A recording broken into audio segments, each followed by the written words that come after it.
Du coup, est-ce que Sabine Bonneau est là? Je crois que je l'ai Oui, je vue. suis en ligne. Bonjour Oui. Alice. Bonjour à tous. Bonjour.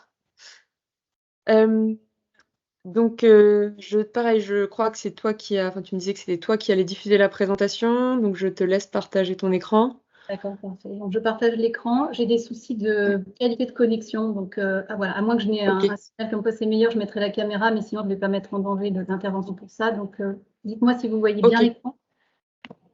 c'est bon. Est-ce que c'est bon? Est-ce que vous m'entendez Oui, bien également? Ok, ça marche. Donc, ça veut dire que le oui, signal n'est pas si mauvais que ça. Merci Alice, merci à tous pour cette invitation. Ravie de vous retrouver autour de cet enjeu important. Pour présenter quand même l'Institut qui fait partie du consortium qui porte le Planet Score que je vais présenter aujourd'hui. En termes de contexte, donc l'ITAB existe depuis une quarantaine d'années. C'est un institut d'essence associative reconnu d'intérêt général qui est au service de la transition écologique de l'agriculture et de l'alimentation. Ce qui veut dire qu'on travaille bien entendu pour améliorer, accompagner les techniques en bio, mais qu'on travaille aussi beaucoup sur la question du transfert pour contribuer aux pratiques agroécologiques sur le reste des pratiques. C'est une structure qui est à la fois qualifiée par le ministère de l'Agriculture comme Institut technique agricole et comme Institut technique agroalimentaire. Et nous sommes sur la totalité des filières, donc aussi bien les fruits et légumes, la viticulture que les porcs, les volailles ou les ruminants. Ce qui fait qu'on n'a pas d'enjeu filière dans ce dossier, je préfère le dire très clairement.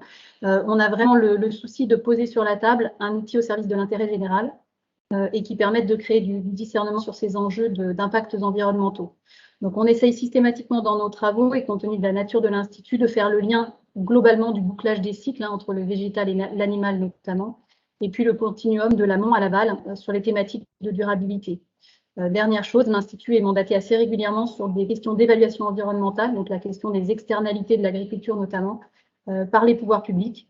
Nous venons d'ailleurs d'avoir une nouvelle commande du ministère de la Transition écologique sur un dossier qui va durer 2 ans sur l'évaluation comparative des aménités d'agriculture, de différentes formes d'agriculture, dont l'agriculture biologique. Voilà, donc c'est des exercices dont on est assez coutumier.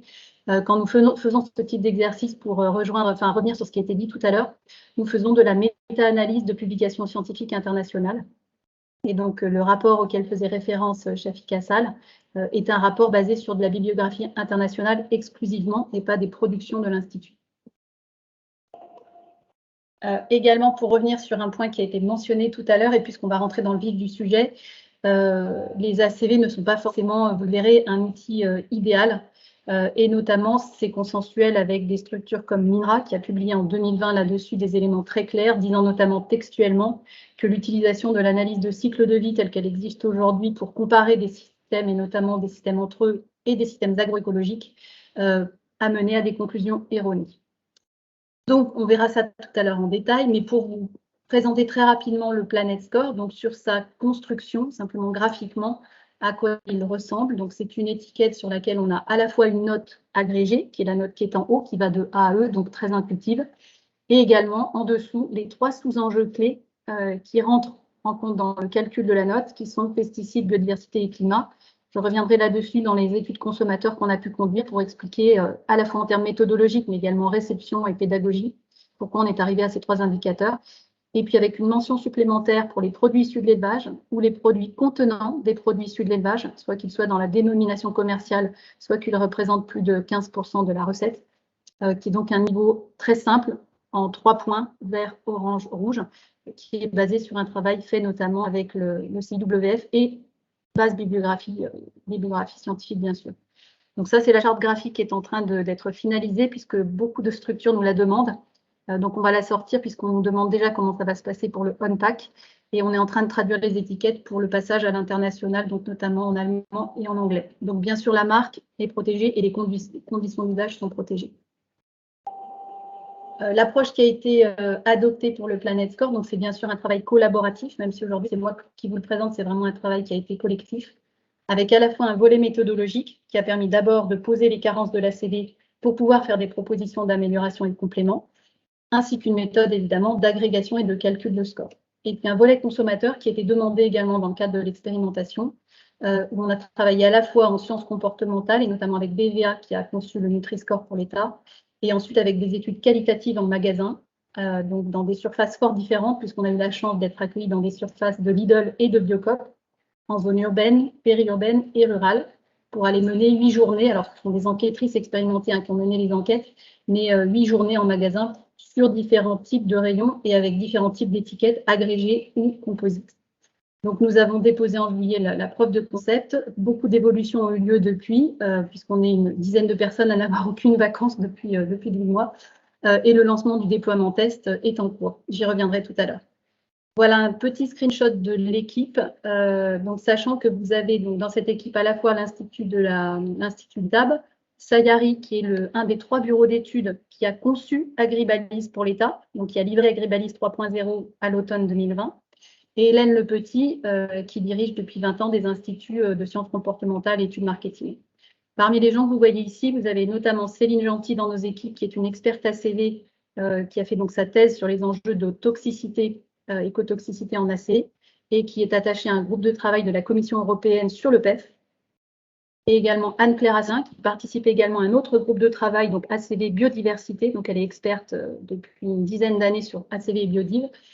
Donc, groupe de travail auprès de la Commission européenne ACV Biodiv, et elle est également attachée à une expertise de l'ONU sur l'ACV et la biodiversité. On s'est entouré également de scientifiques supplémentaires en appui sur les domaines d'expertise spécifiques sur lesquels on avait besoin de renforts, donc notamment sur la façon d'approcher la question de la quantification de la biodiversité, ce qui est un enjeu extrêmement complexe, vous vous en doutez. Donc là, on a travaillé notamment avec Christian Boxtaller de l'INRA sur le logiciel Contra pour approcher en quali-quanti les externalités, puisque là, il s'agit quand même de produire des chiffres, si on veut faire des scores.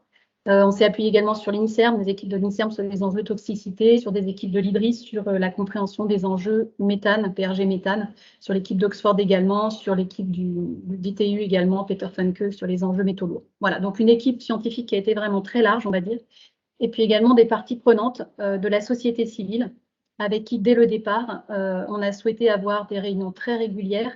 Alors, pas pour construire la méthode, bien sûr, à la base scientifique reste l'affaire des scientifiques, mais par contre, pour être vraiment en phase avec les attentes d'information et avec les enjeux, la perception des enjeux d'évolution et de durabilité environnementale telles qu'elles sont perçues par ces structures, et des structures qui sont souvent excessivement compétentes scientifiquement d'ailleurs dans leur domaine d'expertise environnementale. Et également des structures, vous en voyez une ici, c'est WF, qui sont sur les enjeux d'évaluation du bien-être animal. On a également été approché, donc on n'a fait absolument aucune démarche de notre propre fait par beaucoup d'acteurs économiques depuis 1 an, qui sont engagés dans des démarches de progrès, qui voient venir l'affichage environnemental et qui souhaitaient voir dans quelle mesure, donc on est maintenant au plus près de la réalité avec le déploiement test, mais dans quelle mesure l'affichage environnemental pouvait donner à voir certaines de ces démarches vertueuses. C'est ça qui nous a ouvert d'ailleurs la porte de magasin. Et puis donc c'est à la fois des enseignes, des entreprises de transformation agroalimentaire et des groupements de producteurs. Voilà, donc il n'y a pas d'entreprise qui soit évidemment dans la construction du Planet Score. Par contre, là, nous sommes vraiment avec les entreprises pour de la collecte de données et du scoring. Voilà un petit panorama. Alors ça, c'était le panorama il y a 4 semaines. Des acteurs qui, pour certains d'entre eux d'ailleurs, comme Lidl ou Auchan ou carrément, ou Monoprix et Franprix, fait des communiqués de presse officiels en faveur du Planet Score. Donc voilà un screenshot des entreprises qui avaient il y a un mois dit qu'elles allaient scorer. Aujourd'hui, on n'est plus à 35, mais il y a presque une soixantaine d'entreprises, dont beaucoup plus d'entreprises généralistes qui ont rejoint la démarche. Donc il y aura probablement des éléments d'information là-dessus dans les semaines à venir pour faire un petit bilan de qui est engagé dans les scores et pour celles qui le souhaitent, à quoi ressemblent les scores. Pour reprendre un peu de perspective sur cet enjeu de l'affichage environnemental, le point c'est bien, et c'est ce que dit explicitement l'État, de faire évoluer les pratiques des acteurs de l'agroalimentaire dans le sens de la transition écologique. Donc bien sûr en passant par le levier des actes d'achat des consommateurs, avec l'exemple du Nutri-Score qui est que en gros les produits AE sont censés augmenter, les produits D et AB augmentent et les produits D et E ont plutôt tendance à voir leur vente baisser. Donc ça provoque en fait des effets de reformulation ou d'éco-conception de la part des transformateurs, notamment des enseignes. Donc c'est bien clair qu'aujourd'hui on est sur la commande qui est le volet 1, c'est-à-dire l'information du consommateur, mais que pour nous ça reste absolument indissociable de quelque chose qui doit pouvoir mener à de l'éco-conception, c'est-à-dire un outil qui soit suffisamment fin pour permettre ça. Et avec donc des leviers concrets d'amélioration pour permettre des allégations sur le scoring. Deuxième point très important, c'est que quoi qu'il arrive et quelles que soient les filières, l'impact essentiel environnemental tel qu'il est référencé en tous les cas dans Agribalise, donc pour environ 85% en moyenne, et ça peut être plus fort sur certaines filières, est bien sur la partie at farm gate, c'est-à-dire avant même que ça ne sorte des fermes. Ce qui veut dire que le reste, alors ça ne veut pas dire que ça n'est pas important, mais le reste est très minoritaire dans l'évaluation des impacts, d'autant plus qu'il manque pas mal d'impacts à l'échelle de la production agricole encore aujourd'hui en ACV. Donc ça veut dire que cette partie-là serait encore sous-pondérée par rapport à ce qu'elle est aujourd'hui. Donc tout ce qui est transport, emballage, transformation, chaîne du froid, etc., ce sont des éléments minoritaires dans les évaluations. L'ADEME ne dit pas autre chose d'ailleurs, puisque en matière d'éco-conception, c'est bien l'étape de production agricole qui est prépondérante pour l'amélioration des systèmes alimentaires. Donc en fait, quand on parle d'affichage environnemental, on parle de ça, on parle de nos productions en France et ailleurs, on parle de nos territoires, on parle de nos modes d'élevage, on parle aussi de tout ce qui est déforestation ou traitement phytosanitaire par exemple. Donc oui, l'affichage environnemental va challenger logiquement les systèmes de production, en production animale et en production végétale. C'est un outil qui devrait idéalement rendre visible les démarches de progrès. En tous les cas, c'est bien ce que veut faire le Planet Score et ce qu'il fait, et notamment sur les enjeux environnementaux globaux. Et puis, il y a un enjeu de pédagogie et de crédibilité des filières et des entreprises, puisqu'on est face à des attentes extrêmement fortes des consommateurs et des citoyens sur certains critères. J'y reviendrai tout à l'heure. On a deux enjeux essentiels, ça a été évoqué tout à l'heure, à la fois la végétalisation de l'alimentation, donc un enjeu de shift régime vers moins de produits, et notamment moins de protéines issues de l'élevage, et plus de produits végétaux. Et puis un deuxième enjeu, donc là je vous renvoie au rapport de l'IDRI qui est sorti fin octobre, un enjeu d'évolution des systèmes de production dans des démarches plus vertueuses ou moins impactantes, donc aussi bien en élevage qu'en production végétale. Et pour cela, la commande, c'était bien un socle transversal qui permettent de différencier à la fois en intercatégories, ce qui, comme l'a dit Shafik, est assez simple. Voilà, différencier un œuf d'une carotte ou d'un steak, c'est très très simple en ACV. C'est beaucoup plus compliqué en intracatégorie et c'est bien l'enjeu en fait de la majorité du travail. Sinon, on prend simplement Agribalise, on s'arrête là et ça suffit. Il n'y a pas besoin de se lancer dans des choses extraordinairement compliquées. Donc les indicateurs complémentaires qui ont été évoqués tout à l'heure et qui sont effectivement également mobilisés de manière forte dans le Planet Score sont les seuls outils qui permettent d'avoir des indications d'arbitrage intercatégorie. La question quand même qui se pose quand on dit, et c'est ce que dit l'État, qu'on veut orienter les actes d'achat via l'information consommateur, c'est on cherche à les orienter du coup vers quoi? Parce que dire plus végétal, c'est relativement facile et consensuel. Dire vers quel système de production, les échanges de tout à l'heure l'ont bien montré, c'est beaucoup moins consensuel. En tous les cas, les avis peuvent être assez divergents là-dessus. Donc, la question du cap a été posée très clairement après la publication du rapport de l'IDRI. Ce rapport est un rapport dont l'objectif était de révéler les visions qui sont sous-tendues implicitement, en général, par les méthodes de calcul. Donc, sur les deux rapports qui viennent d'être publiés, je vais revenir un petit peu là-dessus. On a un rapport du Conseil scientifique qui donne quelques grandes lignes à la fois sur le format d'affichage, où on a une convergence sur le fait que le format d'affichage le plus performant est bien le format analytique. Le format qui a été testé par l'INRA et l'ADEME est un format qui ressemblait beaucoup au Planet Score, où simplement pesticides étaient remplacés par exposition humaine. Mais malgré le manque de clarté de ce terme, c'est quand même celui qui a surperformé par rapport à tous les autres. Et également qui pose quelques, pour l'instant, grands principes méthodologiques sur lesquels à peu près tout le monde est d'accord pour l'instant, c'est-à-dire base ACV plus des indicateurs complémentaires, mais sans grand détail. Et donc, le bilan qui sera fait par l'ADEME sera probablement un bilan d'étape, d'après ce qui nous a été dit en comité des partenaires. Deuxième rapport donc, qui est donc sorti, c'est celui de l'IDRI, qui pose la question centrale des visions qui sont sous-tendues par les métriques, celle également de l'inadaptation de l'analyse de cycle de vie à certaines échelles et à certains sujets. On a quand même de grosses difficultés puisque ça fait partie des travaux que nous avons menés à l'Institut. Ça fait plus de 4 ans aujourd'hui que nous sommes dans la construction des inventaires d'Agribalise pour l'État avec l'ADEME et l'INRA. Ça fait plus d'1 an qu'on a produit un rapport pour montrer un certain nombre d'angles morts vraiment très problématiques en ACV. Et en fait, le rapport de l'IDRI leur donne une autre perspective là-dessus, mais qui est vraiment très intéressante, qui rejoint à peu près nos constats, qui est le problème de l'approche produit. En analyse de cycle de vie, vous aurez toujours intérêt à rajouter un nouveau cochon breton en Bretagne. Voilà, par exemple, parce qu'on est vraiment sur une approche efficience de la production et efficience en passant à côté de certains enjeux. Je vais y venir. Donc notamment, on a une absence de spatialisation des impacts et également une absence de rebouclage des cycles à l'échelle globale. Donc typiquement, sur un certain nombre d'enjeux de limites planétaires, les limites planétaires sont quand même un concept scientifique très consensuel, notamment les enjeux d'azote, de phosphore ou d'érosion de la diversité génétique. L'ACV passe complètement à côté du sujet et ne peut pas l'approcher, quelles que soient les améliorations de l'ACV. Donc, on a clairement des questions à instruire pour arbitrer des choix méthodologiques qui ne sont pas des questions qui peuvent être résolues uniquement par l'amélioration de l'analyse de cycle de vie. Ce rapport, par ailleurs, évalue la vision donc, qui est sous-tendue à la fois par l'analyse de cycle de vie, Agribalise, par l'EcoScore et par le Planet Score.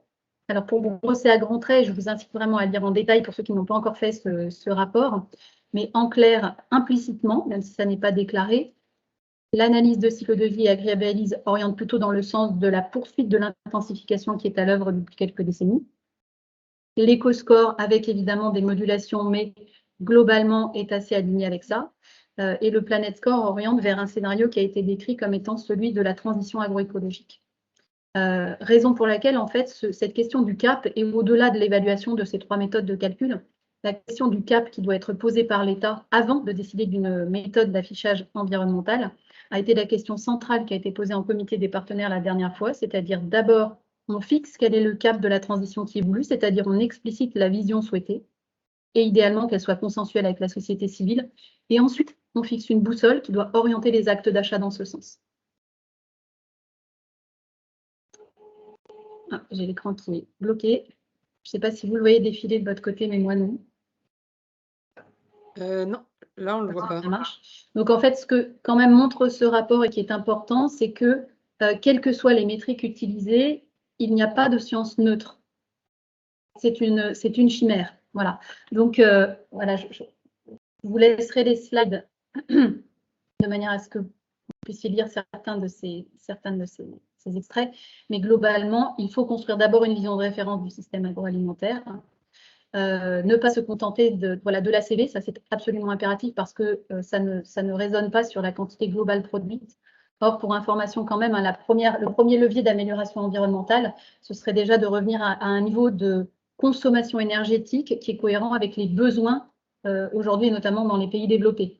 C'est ce que disent notamment pas mal de chercheurs de l'INRA sur ce sujet, ceux notamment qui sont sur les enjeux de nutrition. On est sur des dépassements, tout le monde le sait, quand même assez majeurs de consommation globale énergétique. Le premier levier, ce serait quand même déjà de s'attaquer à ça, donc de raisonner sur les quantités globales produites, on pourrait dire également quantité globale consommée. De mobiliser le cadre des limites planétaires, ce que nous avons fait dans le cadre du Planet Score, et ça nous semble un peu le minimum pour dire comment est-ce qu'on évalue des indicateurs complémentaires hors ACV. Et puis, être bien clair sur le fait que, quoi qu'il arrive, bien que basé sur des éléments scientifiques factuels, par exemple, comme l'a dit Shafik, pour graduer un certain nombre de labels sur une échelle, après, le montant total de l'échelle par rapport à l'ACV, ce sont forcément des arbitrages politiques. Et ça, quelles que soient les personnes, les structures ou même l'État qui proposeront des indicateurs, ils s'exposent de manière très logique à la critique, incluant donc les pouvoirs publics quand ils le feront, s'ils le font, parce que ce sont forcément des arbitrages qui prêtent à controverse. Donc, par ailleurs, le cadre qui est proposé par la Commission européenne pour l'ACV est pertinent, mais pourrait certainement être rediscuté.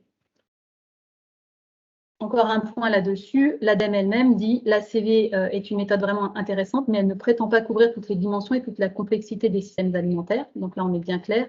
Et d'autres instituts techniques ou d'autres scientifiques, incluant l'INRA, que je n'ai pas rajouté ici en 2020, ont publié pour dire attention, l'analyse de cycle de vie peut conduire clairement à des conclusions paradoxales en termes d'impact environnemental. Donc on est quand même assez loin de l'image quand on dit l'ACV retranscrit les impacts environnementaux. Par ailleurs, ça c'est également issu d'un travail des instituts techniques agroalimentaires. Cette méthode ACV, notamment à des fins de comparaison de produits alimentaires de catégories différentes ou d'information du consommateur, doit vraiment être mobilisée avec la plus grande prudence. Je vous rajoute également quelques verbatims de l'ADEME il y a un peu moins d'un an pour dire que bien sûr l'ACV ne couvre pas tous les enjeux environnementaux du secteur, qu'elle ne rend pas compte du bénéfice des pratiques culturales ou d'élevage extensif et qu'il n'est pas envisagé du tout d'utiliser l'ACV pour faire de l'information au grand public et en tous les cas qu'il sera nécessaire de l'associer à d'autres indicateurs. au niveau européen, puisque nous sommes beaucoup sollicités ces dernières semaines sur ce niveau-là. Les structures qui ont été mobilisées par la Commission européenne, notamment pendant 5 ans de phase pilote sur le PEF, qui est donc agribalise de la Commission, phase pilote qui s'est achevée en 2018, ont émis un rapport qui dit très clairement, LCA, donc l'ACV, a réellement des problèmes méthodologiques extrêmement sérieux et nous ne considérons pas que le PEF soit un outil de communication qui puisse être mobilisé ni pour la communication B2B, ni pour le B2C. Deuxième chose, et ça par contre c'est sorti il y a quelques jours seulement, le BEUC, qui est la Fédération européenne des unions de consommateurs, donc l'équivalent des UFC des autres pays, qui a produit donc ce rapport et nous ne les avons pas encore rencontrés, c'est bientôt prévu, mais donc ils ont fait ce rapport sans qu'on ait eu de contact, dit notamment que le PEF, donc cette méthode ACV, dans sa forme actuelle est vraiment inadaptée à l'évaluation environnementale des produits alimentaires et que les choix méthodologiques qui sont derrière la méthode favorisent implicitement certaines visions du système agroalimentaire et qu'en tant que tels, ils devront être ouvertement débattus. Pour rentrer maintenant dans la méthodo, plus clairement, pourquoi aujourd'hui on ne peut pas dire que l'ACV comptabilise correctement les impacts environnementaux et à notre sens, en l'occurrence, le PEF ne peut absolument pas être mobilisé en l'état, c'est-à-dire tel qu'il sort d'agribalise. Premier élément sur la biodiversité, c'est quand même un enjeu majeur en lien avec l'agriculture. On a des rapports, notamment de l'IPBES, donc qui est l'équivalent du GIEC de la biodiversité, qui font des corrélations très claires entre les enjeux d'effondrement de la biodive et l'espace agricole, les pratiques agricoles. Donc ça, c'est pas l'ITAB qui le dit, c'est vraiment un consortium international d'experts.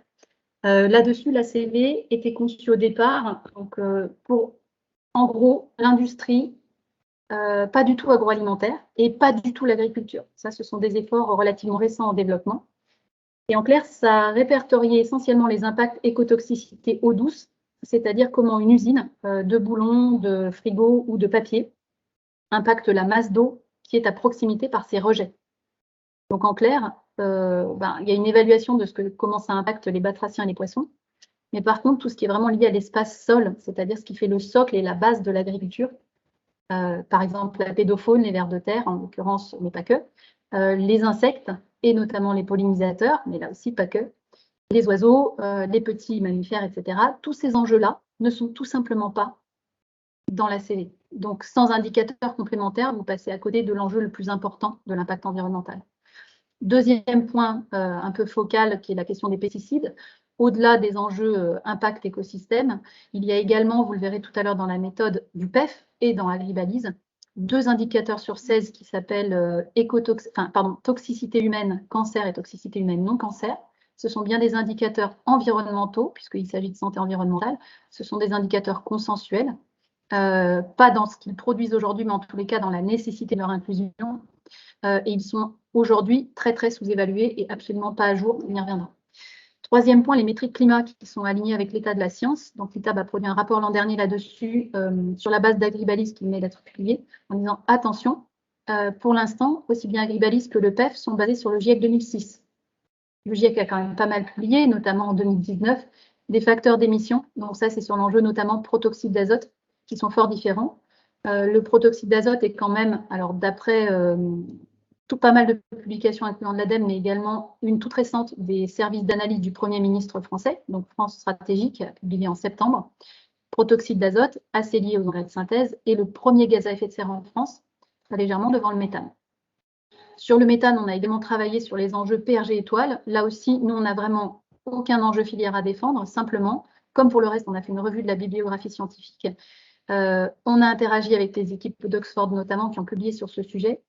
Et également le rapport de l'IDRI qui fait état du fait qu'à l'échelle internationale, le GIEC ne favorise aucune méthode, ni le PRG 100 ni le PRG étoile, il y en a 2 sur la table, et qu'on doit choisir l'une ou l'autre en fonction des usages. Et il nous semble que compte tenu de l'usage qui est à date envisagé pour l'affichage environnemental, il est essentiel de tenir compte non seulement des pouvoirs réchauffants des gaz, ce qui est une base, mais également de leur durée de vie, et le méthane n'a pas la même durée de vie. Donc ça reste un gaz à effet de serre qui est très puissant, mais qui n'est pas à 30 fois comme dans le GIEC 2006, dans le PRG 100, mais plutôt à 8 fois. Donc je ne rentre pas là dans les détails, mais sachez qu'au global, ça ne change quasiment rien sur la note des viandes, ça représente à peu près 5%.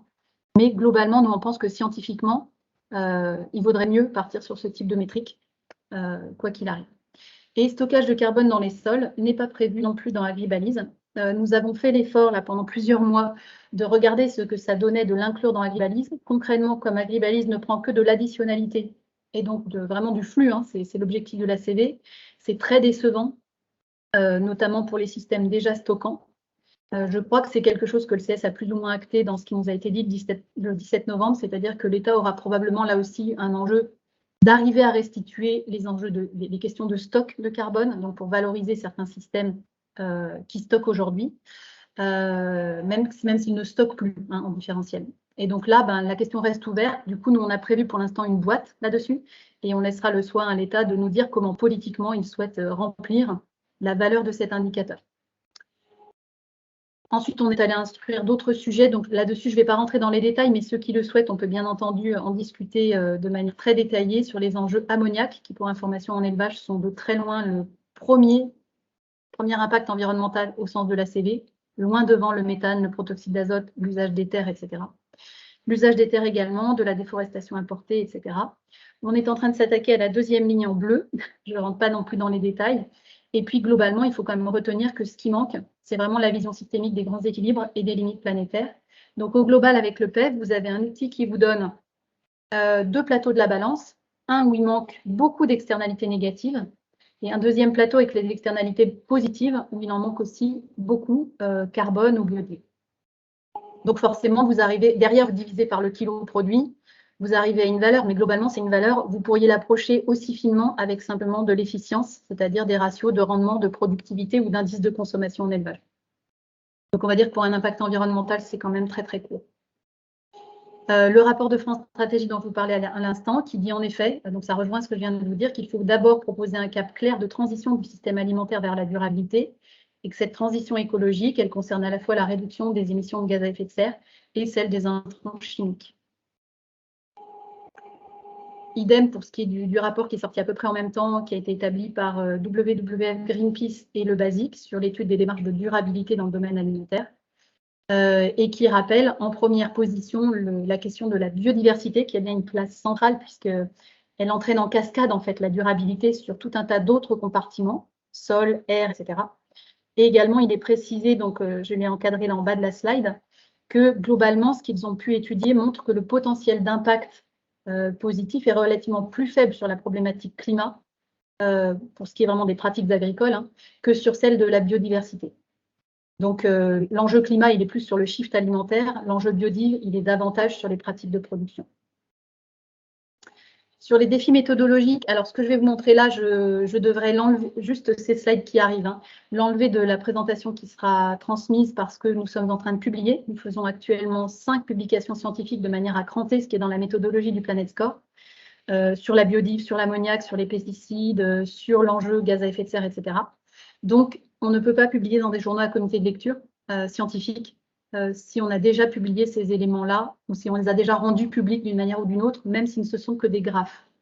Donc, désolé, mais je vais devoir passer vite sur ces slides-là, mais simplement pour vous dire qu'on est allé instruire les enjeux de déforestation.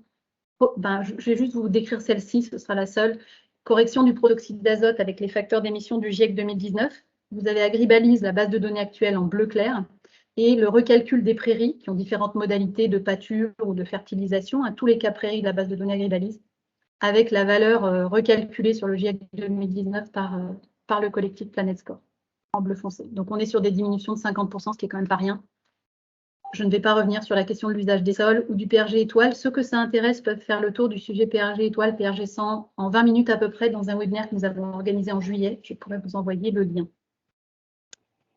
Voilà, et sur les flux d'ammoniac, je ne vais pas y revenir, mais sachez que la barre en rouge, c'est-à-dire sur le total des impacts de l'élevage dans Agribalise, quels que soient les systèmes d'élevage ruminant ou monogastrique, allaitant ou laitier, l'essentiel des impacts, c'est d'abord l'ammoniac.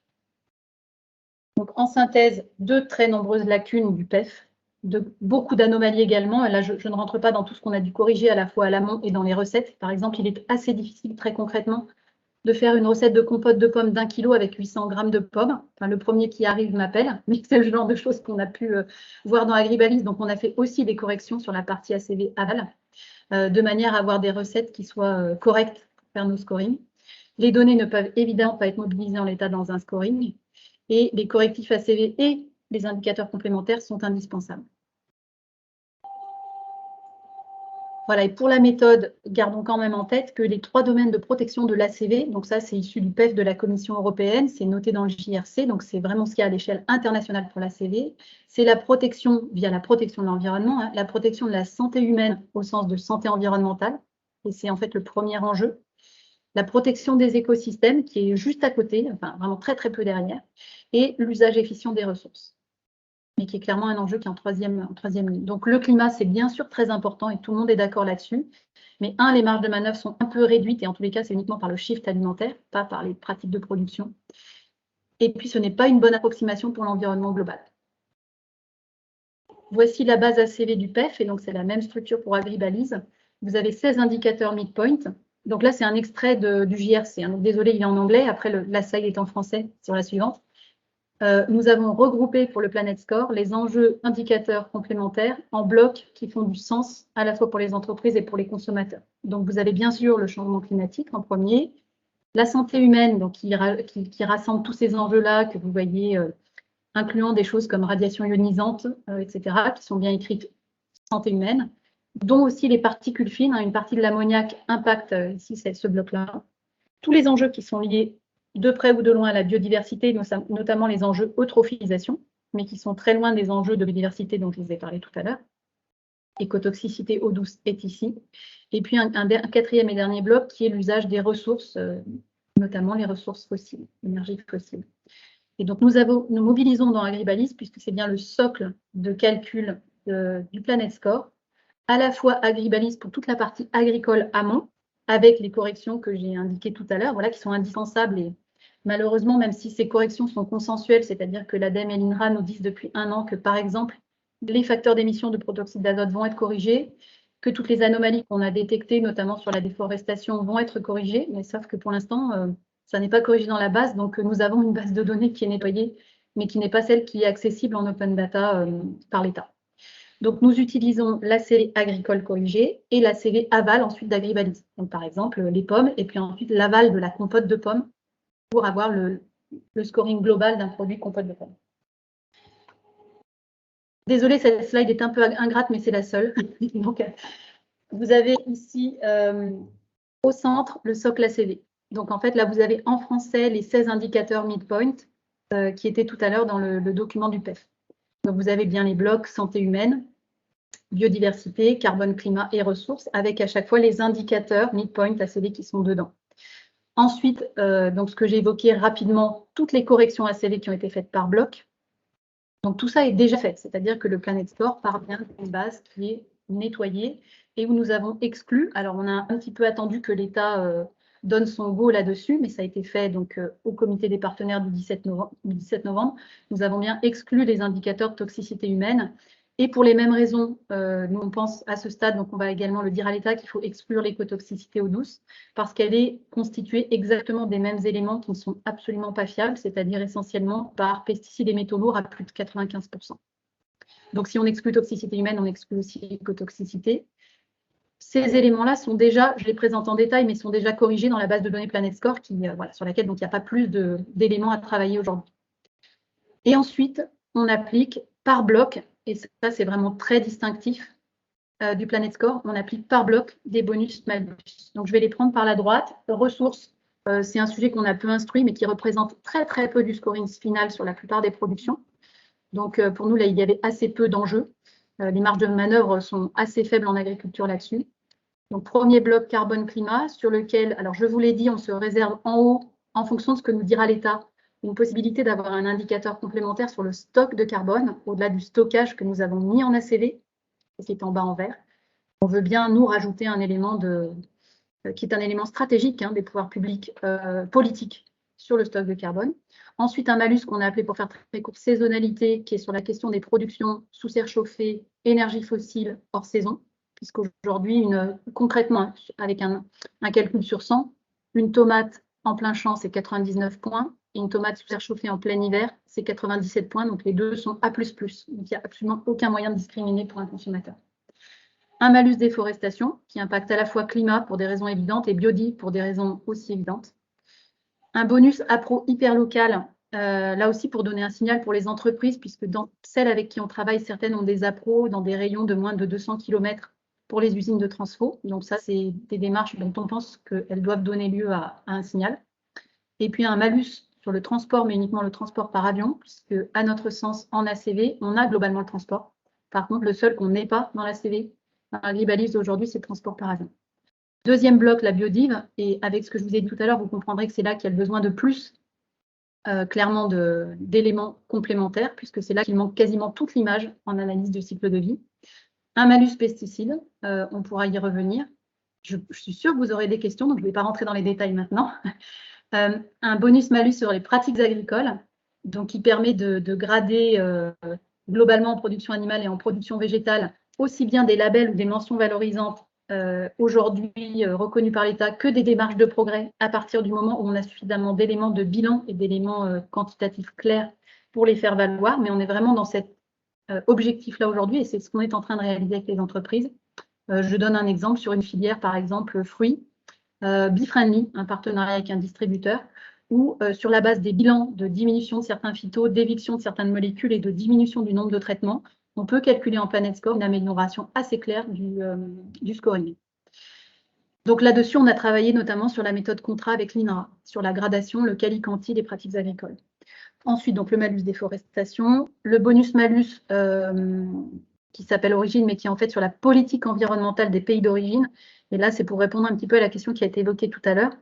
Oui, certains pays sont notoirement plus ou moins bons sur leur politique environnementale et une façon, alors approximative bien sûr, mais de dire le pays qui vient de ce pays-là, pardon, le produit qui vient de ce pays-là a quand même des potentialités d'être plus ou moins correct. Ça sera reflété dans ce bonus-malus. Donc ça, c'est sur l'échelle qui est basée sur la publication de Yale, qui score un peu plus de 200 pays, enfin tous les pays de la planète, sur la base de leur politique environnementale. Cette publication est refaite tous les 2 ans, mais en général, il n'y a pas d'énormes scoops sur l'évolution des politiques environnementales. Et donc, en fait, on normalise, c'est une échelle qui va de 0 à 100, on la normalise de -5 à +5. On a un malus OGM, là aussi c'est pareil, il y a un signal et c'est assez attendu de la société civile. Un malus sur les questions d'irrigation, alors pour faire très court, on l'appelait allaitiage, mais donc irrigation en période estivale sur des bassins en déséquilibre. Et puis un bonus-malus sur la question de l'emballage et du vrac. Pour terminer, sur la question santé humaine, puisqu'on a dû exclure la toxicité humaine, les 2 indicateurs du PEF qui ne sont aujourd'hui pas très bien renseignés, on applique également un malus pesticide de 5 points seulement pour restituer cet enjeu-là. Voilà en très court, et donc si on voulait vraiment résumer de manière très très synthétique, c'est ce qu'il y a dans le rapport de l'IDRI. Désolée, c'est en anglais parce qu'on a dû le présenter à l'international la semaine dernière. Mais vous avez là la comparaison entre l'éco-score qui prend le PEF tel qu'il sort et qui applique des bonus-malus que vous avez vu tout à l'heure avec Shafik, et puis l'éco-score qui raisonne par bloc d'enjeux de manière à restituer à la fois des leviers concrets et une visibilité par enjeu des améliorations possibles.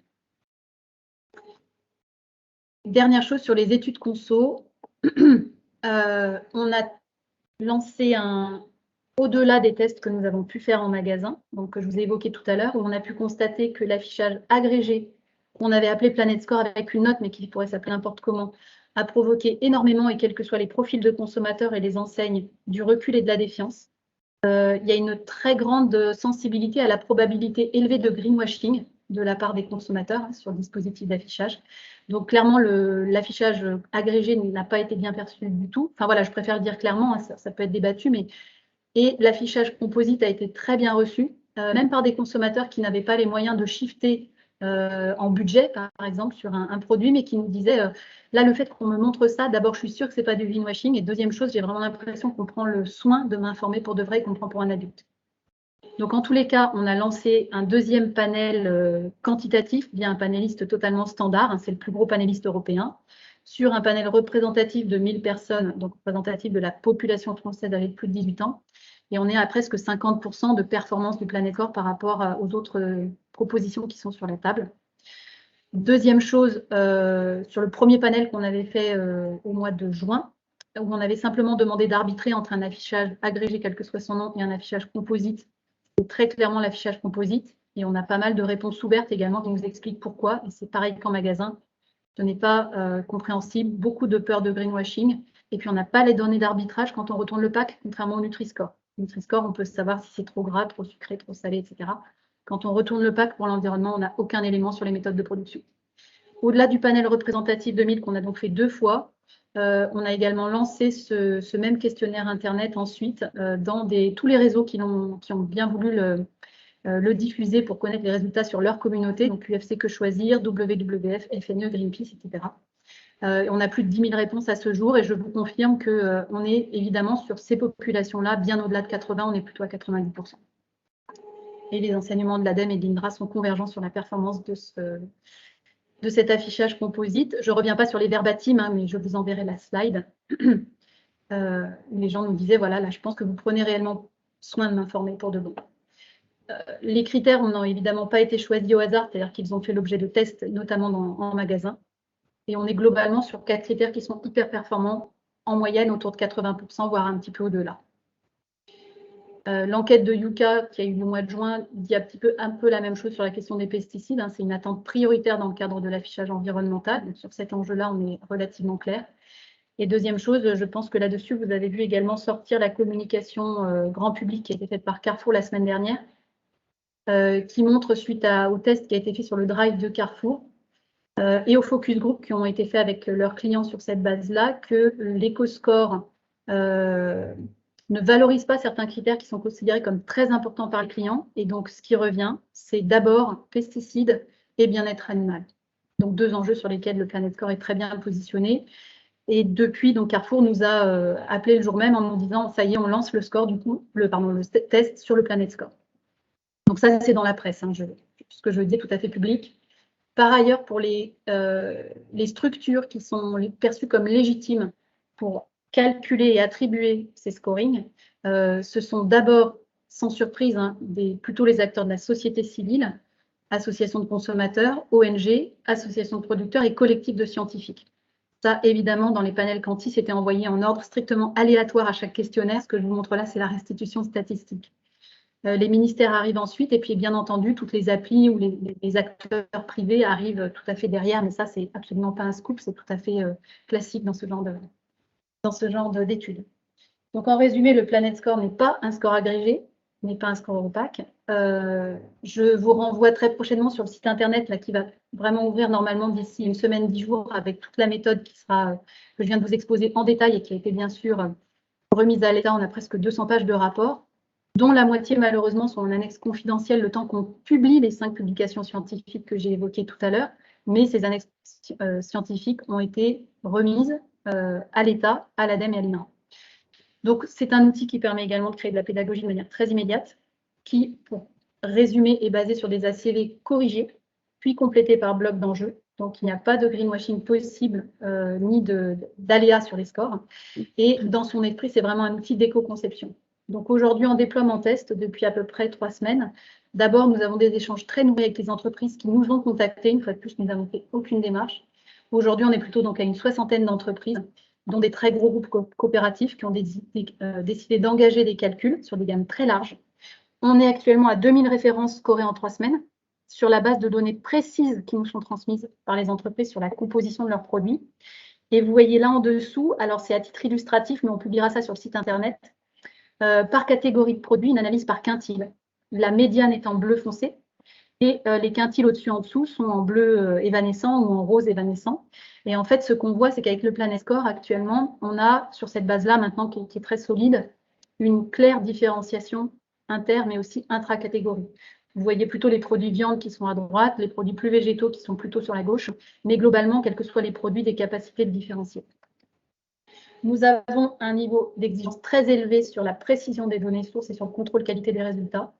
On est dans ce déploiement en démarrage avec Alchemix notamment, mais ça n'est pas le seul acteur du digital pour l'ouverture des champs.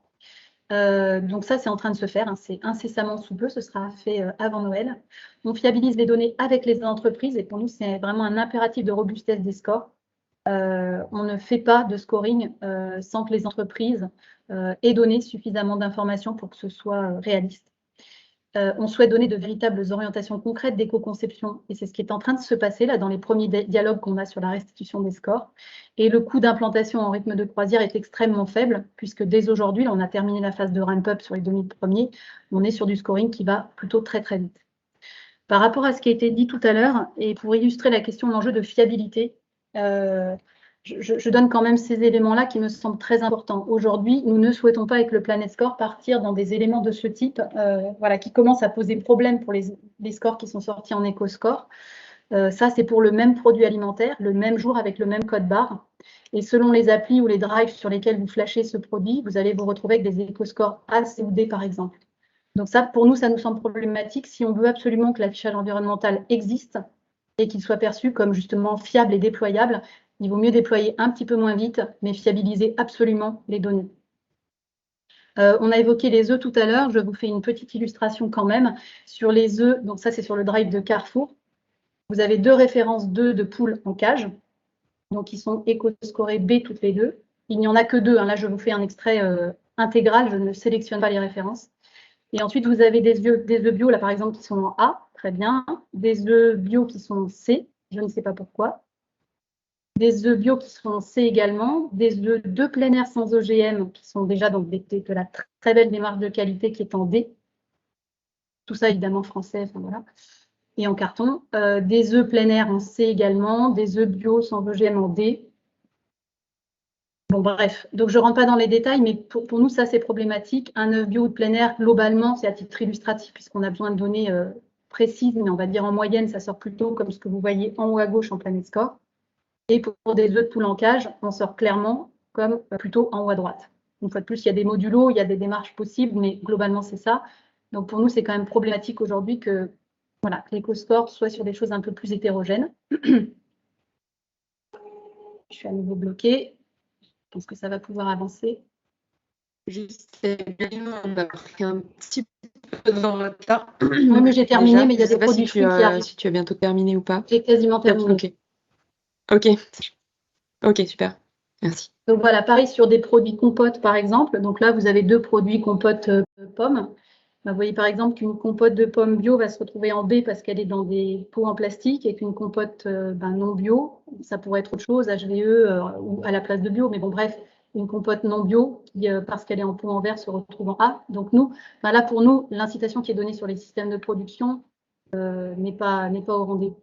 Sur le site de Colruyt, c'est un peu la même chose.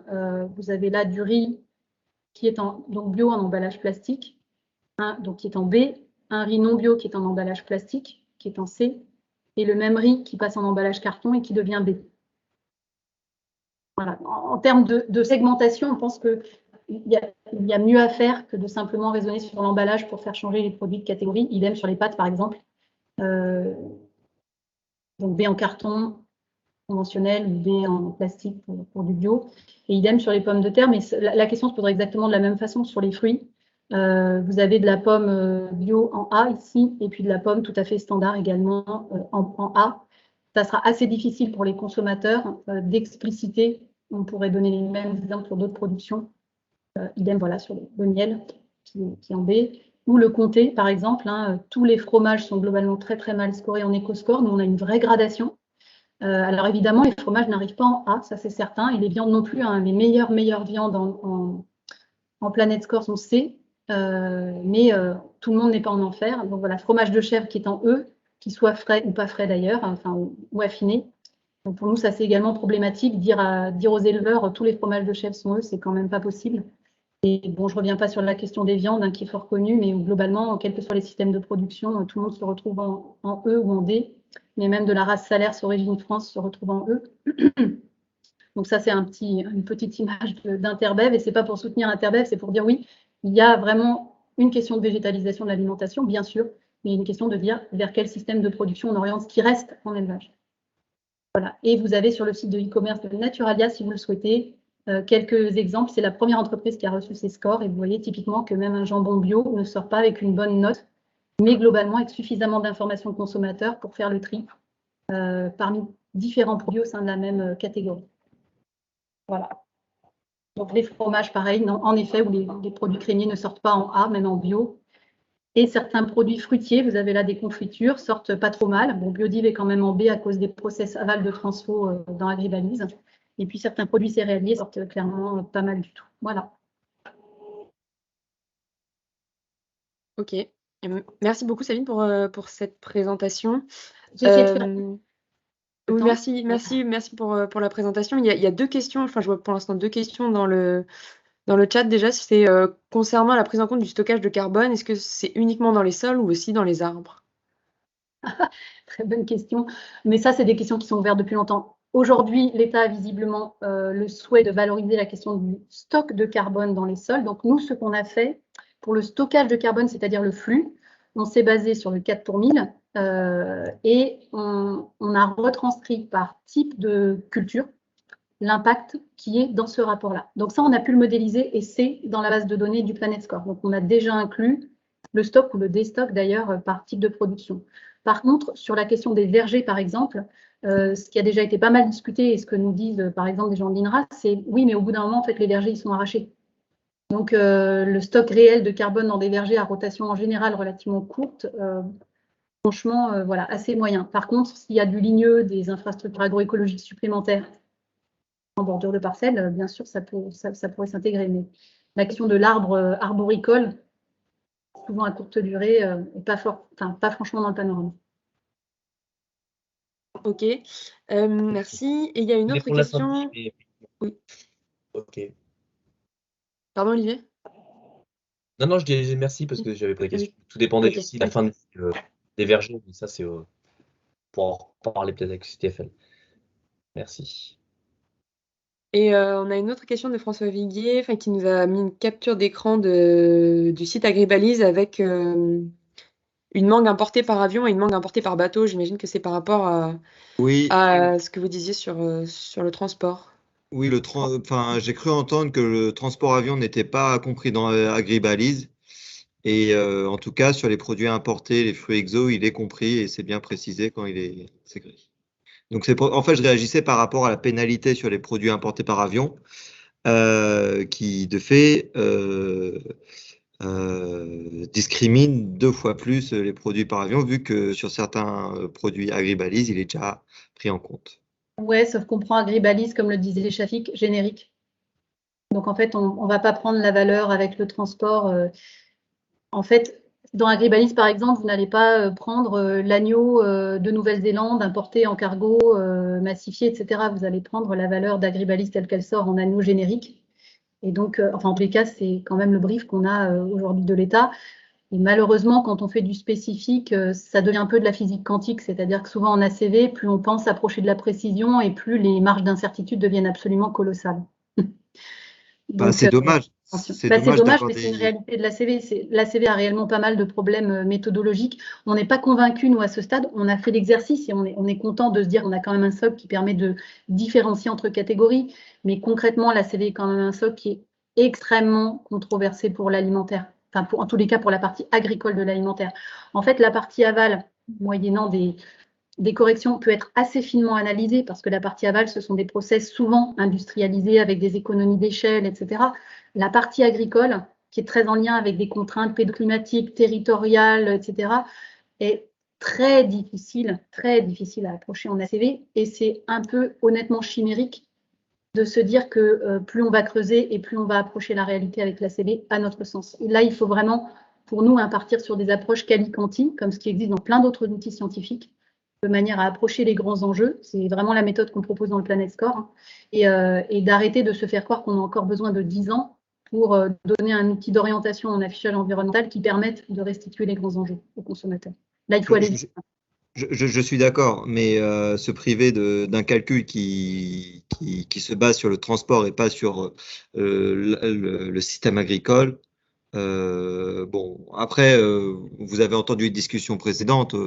Vous avez ma position sur le fait d'ajouter des objectifs, d'ajouter des bonus ou malus de façon subjective. J'avais une autre question par rapport. Alors, vous l'avez sûrement expliqué, et, enfin, j'ai dû zapper, mais sur l'indicateur pesticide, comment il est calculé? Non, je ne l'ai pas dit parce que j'étais sûre qu'il y aurait une question. Ah, Donc, voilà. première chose, les bonus-malus ne sont pas subjectifs. Enfin, c'est un peu ce qu'a dit Shafik tout à l'heure également.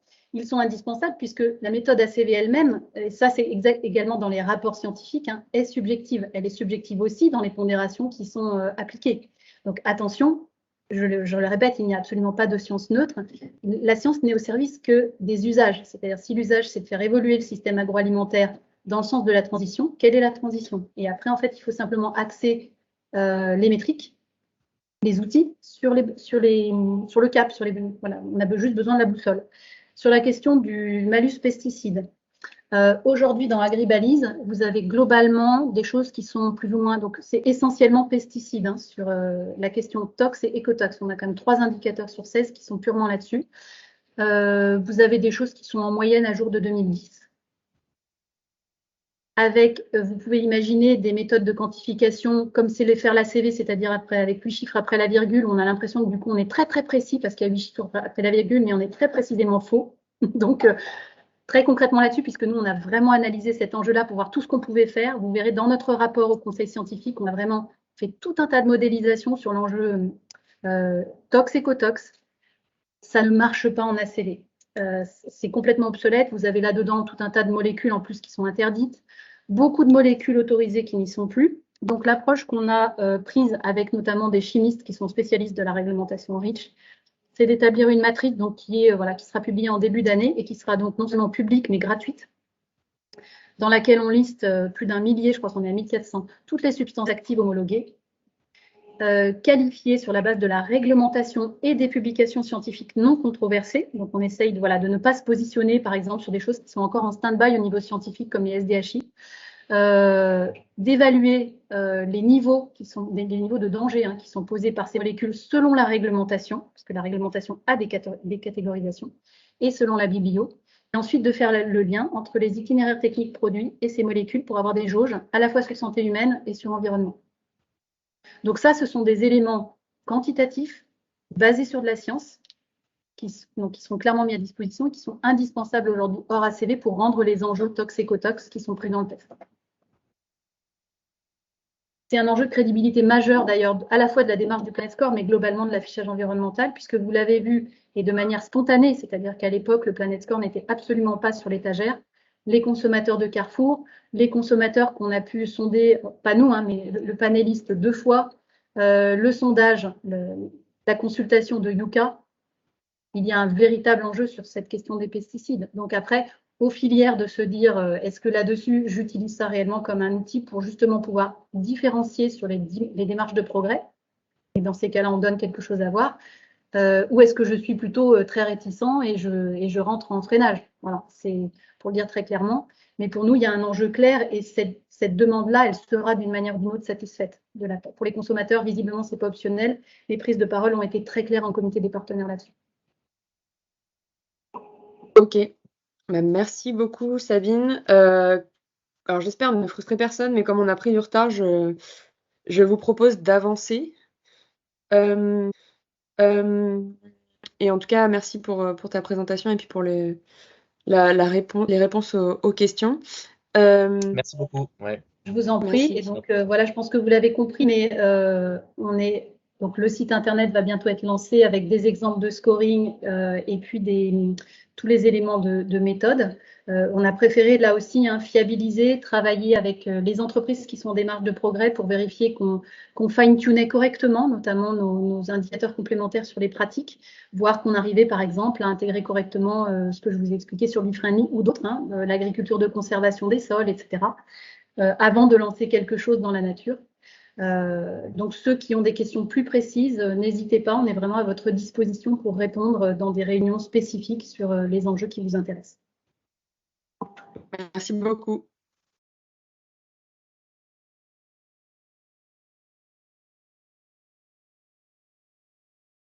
Est-ce que Monsieur Assal est arrivé? Ah, le voilà. Hop. Alors, on précise que cet après-midi, on a fait un...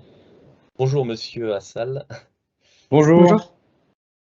On a, comme Alice l'a présenté, fait le choix de présenter plusieurs méthodologies, plusieurs projets pilotes avec un éclairage du CTFL, voilà, pour alimenter la réflexion. Comme on disait, il y a eu 18 porteurs de projets dans l'expérimentation, donc c'est techniquement pas possible de faire intervenir tout le monde, mais on a retenu quelques présentations phares pour éclairer les membres de la Oui, filière. voilà, ce sont les 2 méthodologies qui sont ressorties et qui ont été comparées aussi dans plusieurs rapports. Donc, merci beaucoup, Monsieur Assal, de nous avoir rejoints. Donc, je crois que c'est vous qui avez votre présentation de votre côté. Oui. Ok.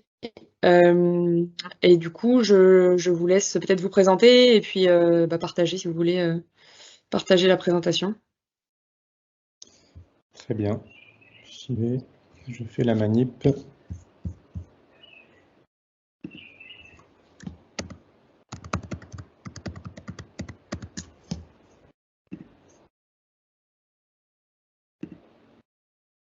Est-ce que vous voyez mon écran? Oui, c'est bon. Ok, super. Vous m'entendez bien? C'est parfait. Ok, très bien. Donc bonjour à toutes et tous. Je me présente, je m'appelle Shafiq Azal. Je suis le cofondateur d'un bureau d'études en environnement qui s'appelle Eco2 Initiative et que j'ai cofondé il y a 15 ans maintenant. Et notre métier, c'est de travailler sur l'évaluation des impacts environnementaux, des activités humaines. Et notamment, on a beaucoup travaillé sur les questions d'énergie et de climat. Et depuis 10 ans, on travaille sur un secteur particulier qui est celui de l'alimentation. Et il se trouve qu'on a développé un certain nombre de travaux, d'outils et de projets autour de l'impact environnemental de l'alimentation. Et l'EcoScore dont je vais vous parler aujourd'hui est un peu une synthèse de tous ces travaux. Moi, ça fait 10 ans que je suis un peu les histoires d'affichage environnemental et que je travaille là-dessus. Et en fait, l'EcoScore est un peu l'aboutissement et aussi le constat qu'on a fait sur le fait que l'affichage environnemental n'avançait pas suffisamment et n'arrivait pas à se mettre en place dans le domaine alimentaire en France, ailleurs également, mais en France notamment. Et donc, c'est comme ça qu'est né un peu l'EcoScore comme une proposition et une solution pour aider un peu à faire avancer ce sujet. Donc voilà un peu pour une brève présentation. Et donc je vais entamer tout de suite la présentation autour de l'EcoScore qui vous intéresse. Très bien. Est-ce que vous voyez défiler les diapositives? C'est bon? Ça fonctionne, oui, c'est bon. Ok, parfait. Alors, très rapidement, déjà, pour commencer, qu'est-ce que l'EcoScore de manière succincte? Donc, c'est un indicateur de l'impact de l'alimentation sur l'environnement, tout simplement, avec quelque chose de très simple. C'est une note de A à E avec le code couleur du vert au rouge, qui est compréhensible pour le consommateur, exactement comme l'est le Nutri-Score. On avait l'habitude de dire c'est un peu le Nutri-Score pour l'environnement, cet EcoScore. C'est une note fondée scientifiquement, donc qui répond, donc je vais en parler un peu plus dans la suite de ma présentation, mais il y a tout un socle scientifique derrière la méthodologie de l'EcoScore. Et elle répond également aux enjeux environnementaux, c'est très important. Le but n'est pas de faire uniquement un affichage environnemental uniquement pour le plaisir de la science. Il faut aussi répondre aux enjeux qui sont face à nous et qui sont énormes, et notamment en termes d'alimentation durable. Donc c'est un peu le mélange de ces deux aspects. Et l'EcoScore peut s'appliquer à tout ce qu'on mange, que ce soit des produits industriels, donc qu'on peut acheter au magasin ou des produits bruts, mais également aux plats préparés, notamment en restauration, ou même sur des recettes que vous pouvez trouver sur des sites internet par exemple, ou dans des livres. Donc on a vraiment deux méthodologies adaptées à ces deux typologies d'aliments. Alors, qui est derrière l'EcoScore? L'EcoScore, c'est un collectif d'acteurs privés, mais qui sont indépendants chacun, qui ne sont reliés ni à un syndicat, ni à un business particulier, et qui ont la particularité d'être engagés pour une alimentation durable. Vous connaissez un certain nombre de ces acteurs. Il y a notamment toutes les applications de consommateurs, donc Yuka, Open Food Facts, ScanUp ou Frigo Magique, qui sont vraiment des applications qui ont pour but de sensibiliser et informer le consommateur sur ce qu'il mange. Et puis quelques acteurs professionnels de l'alimentation, donc La Fourche, qui est un distributeur de produits bio, Food Cherry ou Season, qui est un traiteur de livraison de plats à domicile, ou encore le site de recettes Marmiton. Donc c'est un peu ce consortium qui a mis en commun un peu ses forces et et sa motivation pour dire on va sortir quelque chose qui réponde aux enjeux de l'affichage environnemental en tant que collectif, et aussi pour pouvoir montrer comment ça marche et le côté opérationnel de l'EcoScore. C'est très important, ce côté opérationnel, je vais en reparler aussi tout au long de ma présentation. Alors pourquoi cet EcoScore? Déjà, il y a un but pédagogique. C'est vraiment l'idée de sensibiliser le consommateur à l'impact de son alimentation. Mais c'est aussi un outil de changement. L'idée, c'est d'apporter des informations qui permettent un changement dans l'offre, donc du côté de l'offre, et de la demande d'influencer ou d'informer pour amener le consommateur à faire des choix qui l'amènent vers une alimentation avec un impact moins élevé sur l'environnement et une alimentation plus durable. L'idée et le principe de base de l'EcoScore, c'est que c'est quelque chose qui doit être fait à grande échelle. Et pour cela, notre méthodologie est totalement transparente, elle est disponible, tout est écrit, tout est documenté, vous avez des outils de simulation, n'importe qui peut la regarder, la critiquer, la tester. Donc ça, c'est très important. Si on veut qu'elle se développe à grande échelle, il faut que cette transparence soit faite. Il ne faut pas que ce soit une boîte noire. Et donc, elle est ouverte à tous les acteurs qui souhaitent l'implémenter. Il n'y a pas de barrière à l'entrée. J'en parlerai après sur les conditions d'implémentation, mais tout acteur qui souhaite calculer l'EcoScore et l'afficher peut le faire de manière assez légère et simple. Et ensuite, l'EcoScore est aussi une contribution au débat et aux réflexions pour aboutir à un affichage généralisé. On ne se positionne pas comme un outil qui veut s'imposer aux autres, mais c'est un outil qui apporte sa pierre à l'édifice. Et l'idée, c'est qu'on aboutisse à un affichage qui soit officiel, comme ce sera, j'espère, le cas suite à l'expérimentation menée par le gouvernement.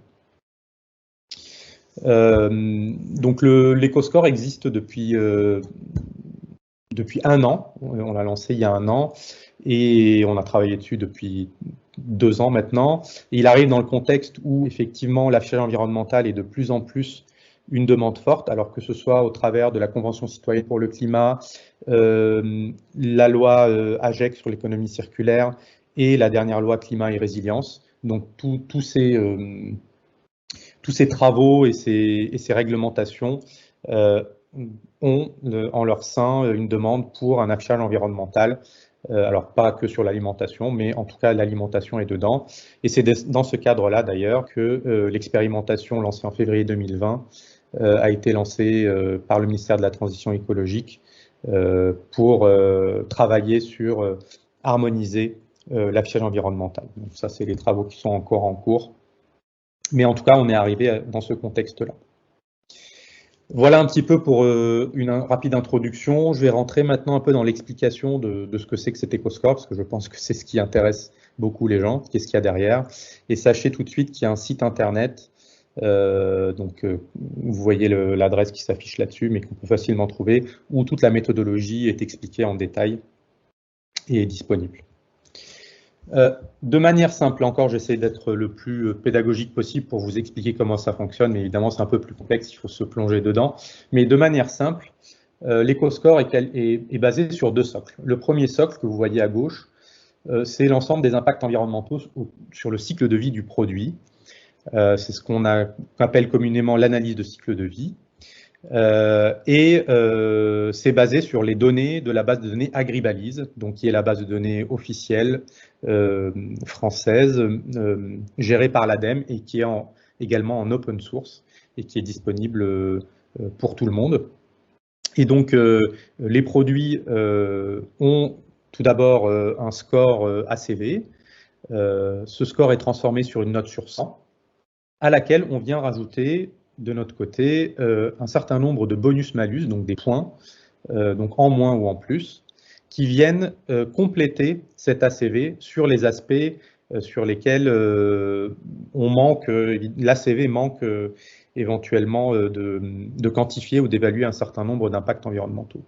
Et donc ces critères qualitatifs, je vais y revenir là aussi, on va y trouver par exemple la recyclabilité des emballages, la valorisation de la production agroécologiques, biologiques, à travers les labels officiels de qualité environnementale, et donc notamment le label bio. Ensuite, l'origine et la provenance des ingrédients des produits, donc en prenant en compte d'un côté la part de transport, mais surtout également les politiques environnementales qui ont lieu dans ces pays, puisque vous savez qu'il y a des pays qui ont des réglementations plus strictes que d'autres sur l'environnement, et c'est souvent quelque chose qui est oublié, qui n'est pas pris en compte dans l'ACV. Et donc nous, dans l'EcoScore, c'est quelque chose qu'on valorise. Donc plus vous avez un pays avec une réglementation stricte en termes environnementaux, plus vous avez des garanties sur la qualité environnementale des produits, et donc les produits bénéficient de bonus dans ce cas-là. Et enfin, la saisonnalité des aliments qui va s'appliquer plus sur la méthodologie des recettes, donc des produits frais.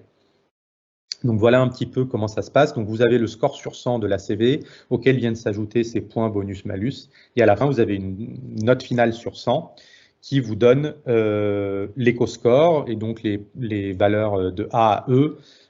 C'est tout simplement, vous avez A si vous avez entre 80 et 100 sur 100, entre 60 et 80 vous avez B, entre 0 et 20 vous avez E. Voilà un petit peu comment ça fonctionne.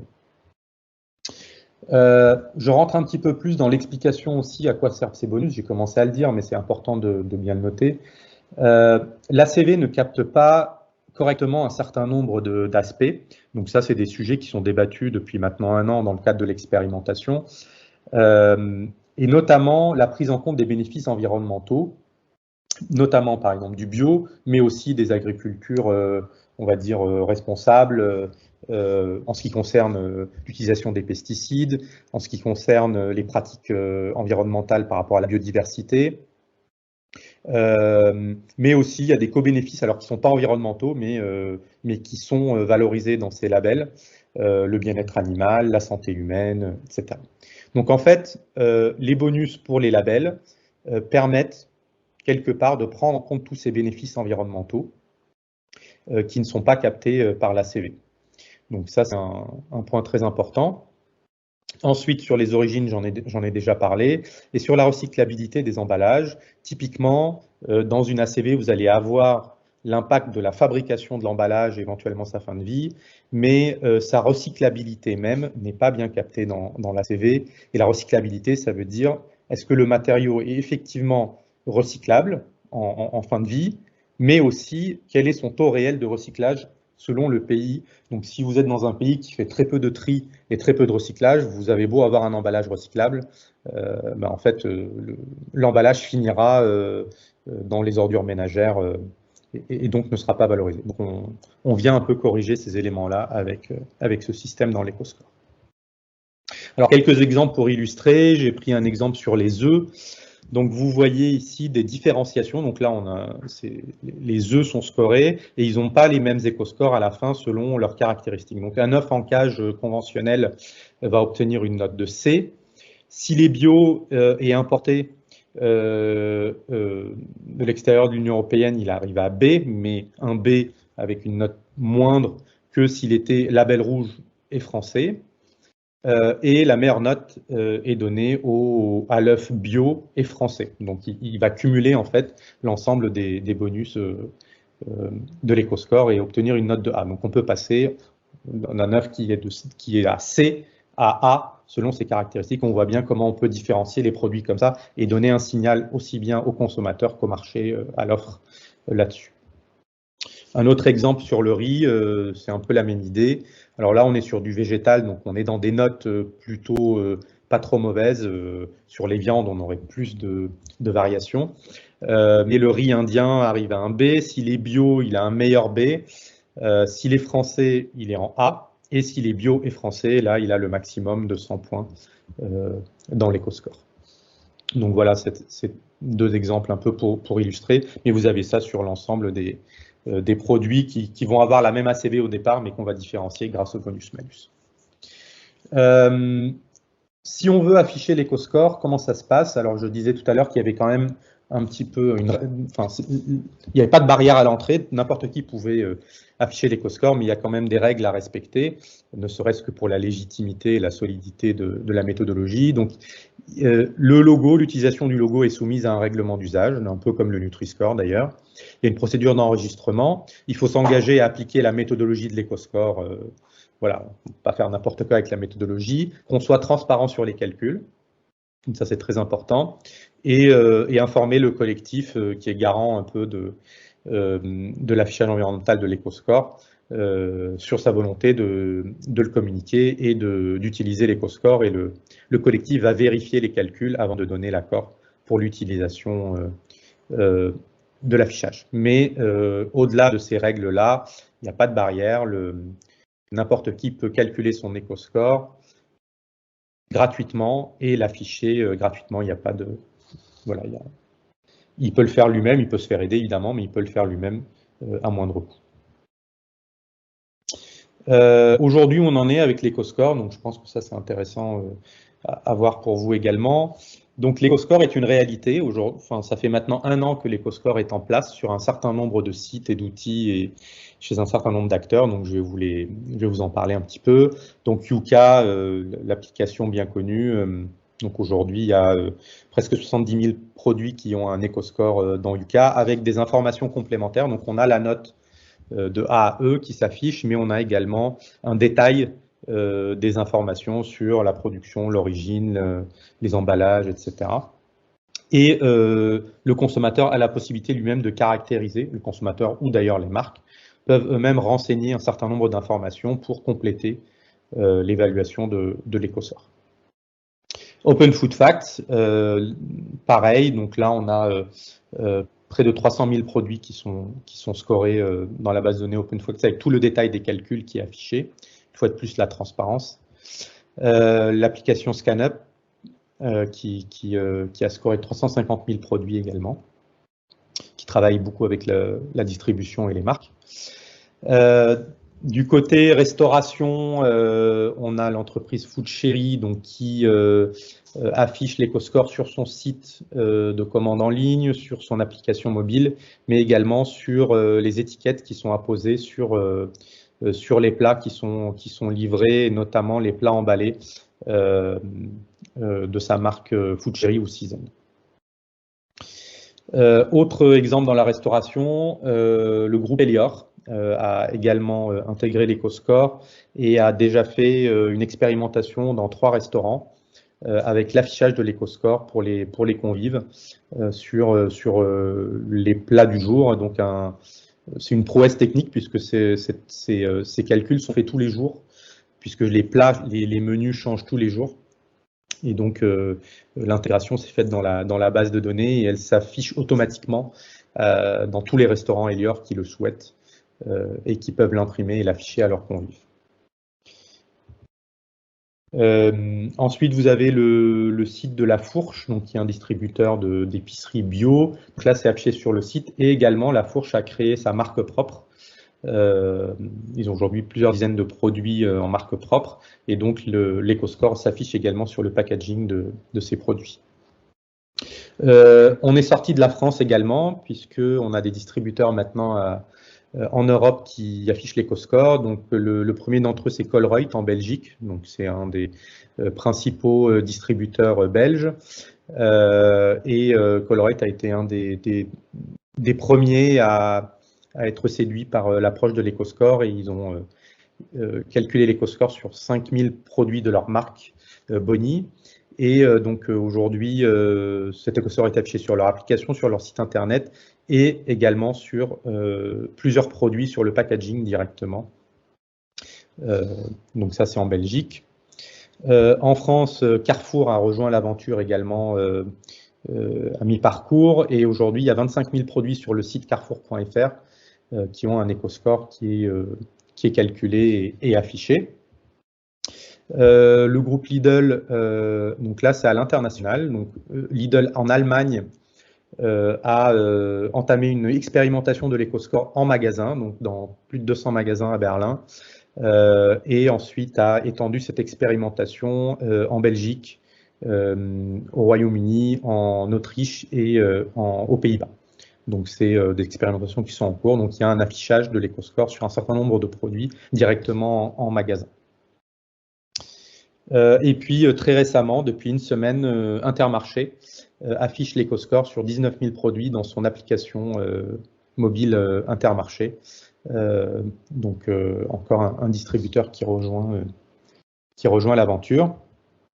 Le site Marmiton, comme je le disais, donc Marmiton, c'est 70 000 recettes, c'est énorme. Donc il y a 70 000 recettes de plats dont l'EcoScore est calculé sur le site de Marmiton.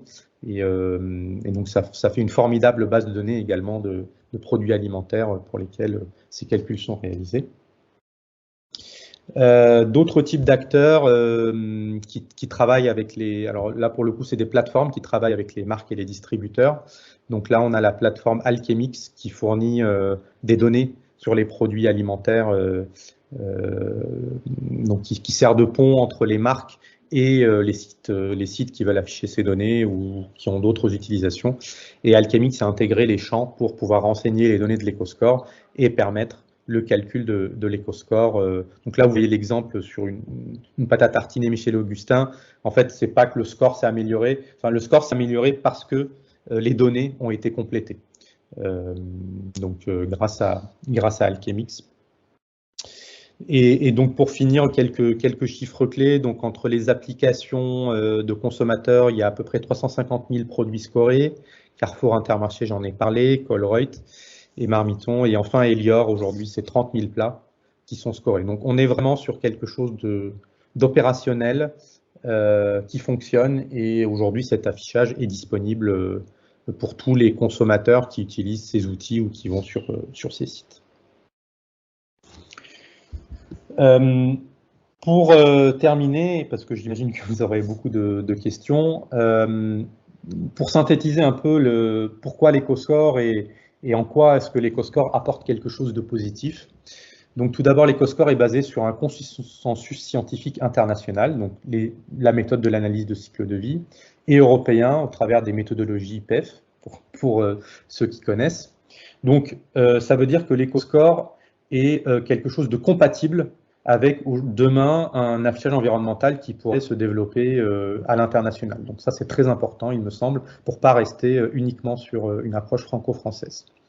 Néanmoins, l'EcoScore corrige également les biais ou les manques de l'ACV sur tout ce qui concerne la biodiversité, les pesticides, les emballages, les espèces menacées, etc., comme je vous l'ai indiqué au début.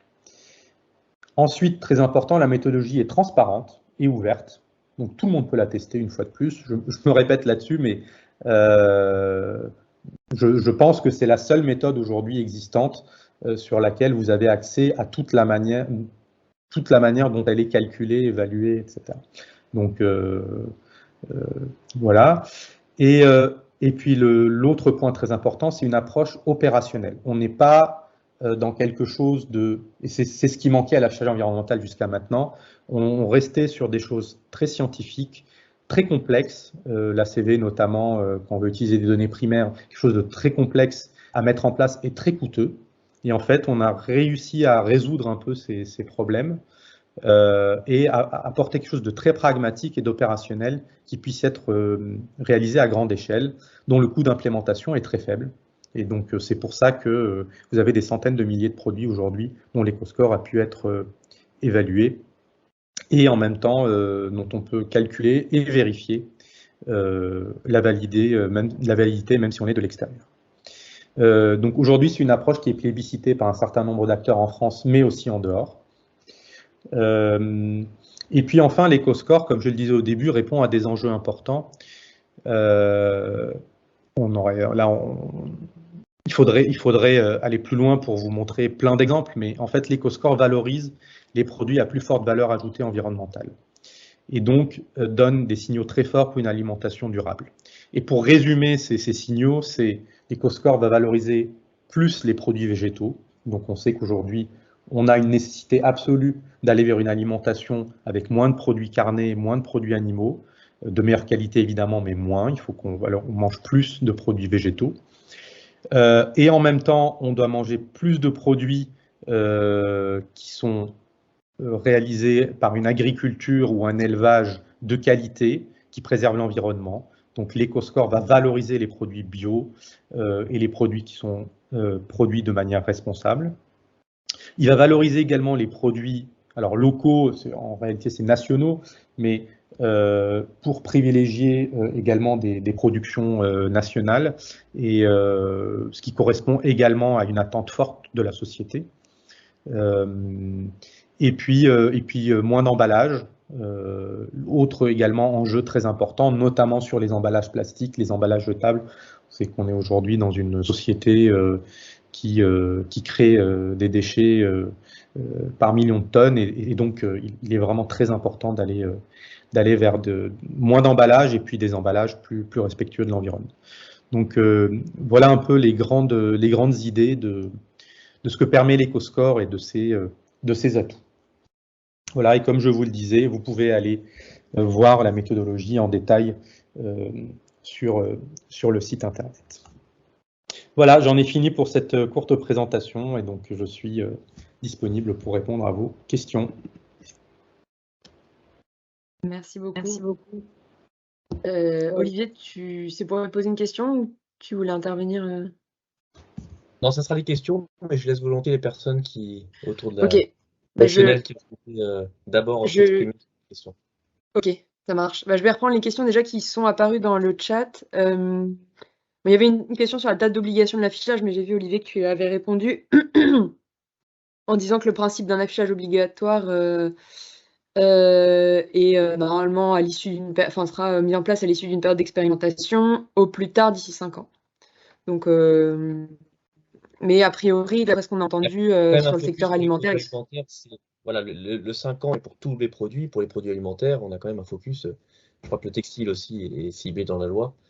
Donc on voit bien que l'expérimentation, là, les choses peuvent aller très vite. Mais tant que toutes les méthodologies sont pas actées et sorties avec les textes d'application, on est encore dans cette phase expérimentale.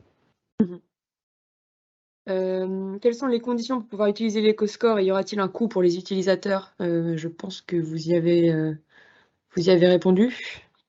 Ouais, tout à fait. Alors, donc Paul nous dit: je ne suis pas sûr de comprendre sur quoi sont basés les bonus environnementaux du bio. Oui, alors c'est pas quelque chose dans lequel je suis rentré dans le détail. En fait, on l'explique plus dans la méthodologie, mais une des sources sur lesquelles on s'est basé est une étude réalisée par l'ITAB, dont la source est sur le site, il est difficile de quantifier en fait les bénéfices environnementaux du bio de manière quantifiée, mais on sait qu'ils sont là, et cette étude a montré que sur tout un ensemble de paramètres, l'agriculture biologique va apporter un bénéfice environnemental par rapport à une agriculture conventionnelle. Donc on s'est basé sur ces données-là. L'état de l'art de la science là-dessus, pour l'instant, est encore en cours, donc il est très difficile de chiffrer ça. Donc en fait, au final, c'est une décision quelque part politique qui doit être menée sur comment et à combien on valorise le bio. Nous, on a fait le choix de dire aujourd'hui un produit bio doit au moins avoir une note supérieure à un produit conventionnel, et donc on a évalué les bonus en fonction de ce critère-là. Mais effectivement, pour l'instant, il n'existe pas dans l'état de l'art de la science une manière de quantifier autrement ces bénéfices environnementaux. Je me permets spontanément de réagir, et je pense que la plupart de mes collègues présents autour de la table vont partager. Vous avez au moins l'honnêteté d'admettre que c'est une décision politique, parce qu'effectivement, une étude qui est faite par l'ITAB, ça pose quand même beaucoup de questions en termes de fiabilité et d'orientation de l'étude. Je me doutais bien que l'ITAB n'allait pas sortir une étude et l'utiliser pour un tel sujet si elle montrait que le bio était plus polluant que le conventionnel. Donc j'avoue qu'attribuer un bonus spécifique au bio, sans preuve scientifique de son impact, et juste pour des raisons politiques, c'est quand même très interrogeant sur l'intérêt et la pertinence scientifique d'un tel outil. Autant l'ACV est indiscutable et a ce mérite-là, le fait d'attribuer des bonus sur la base du bio parce qu'on sait que c'est mieux, je suis désolé, mais moi, étant scientifique, ce genre d'argument, ça passe pas du tout. On sait que il sert à justifier plein de choses. Vous avez une manière très particulière d'interpréter ce que j'ai dit, mais c'est pas grave, c'est votre opinion. Je vous invite juste à lire le rapport du conseil scientifique sur l'expérimentation. Je comprends que vous puissiez douter de la parole de l'ITAB, mais bon, ça, c'est à la limite, je peux rien faire pour vous. Je vous invite à lire le rapport d'abord, mais surtout à suivre le rapport du conseil scientifique sur l'expérimentation environnementale. Et en fait, ils aboutissent aux mêmes conclusions. Il y aura dans l'affichage environnemental officiel, gouvernemental, une valorisation des productions agroécologiques et notamment biologiques.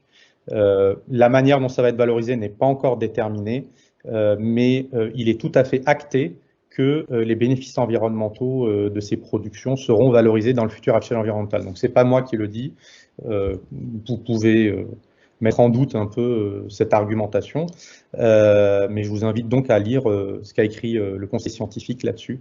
Je pourrais vous envoyer les détails si vous voulez. Je suis désolé, votre intervention n'était pas très agréable, donc je suis obligé de répondre sur le même ton. Donc voilà. Je vous rassure, je n'entendais pas moi. Si je peux me permettre de rebondir sur cette question, vous faites référence du coup en termes de données du coup à la base de données Agribalise, et elle fait la distinction sur certains produits entre le mode de production bio et non bio. Il se trouve que sur certains produits justement, la note du coup donnée par Agribalise est on va dire moins bonne pour le bio que pour le non bio. Comment vous traitez ce genre de situation?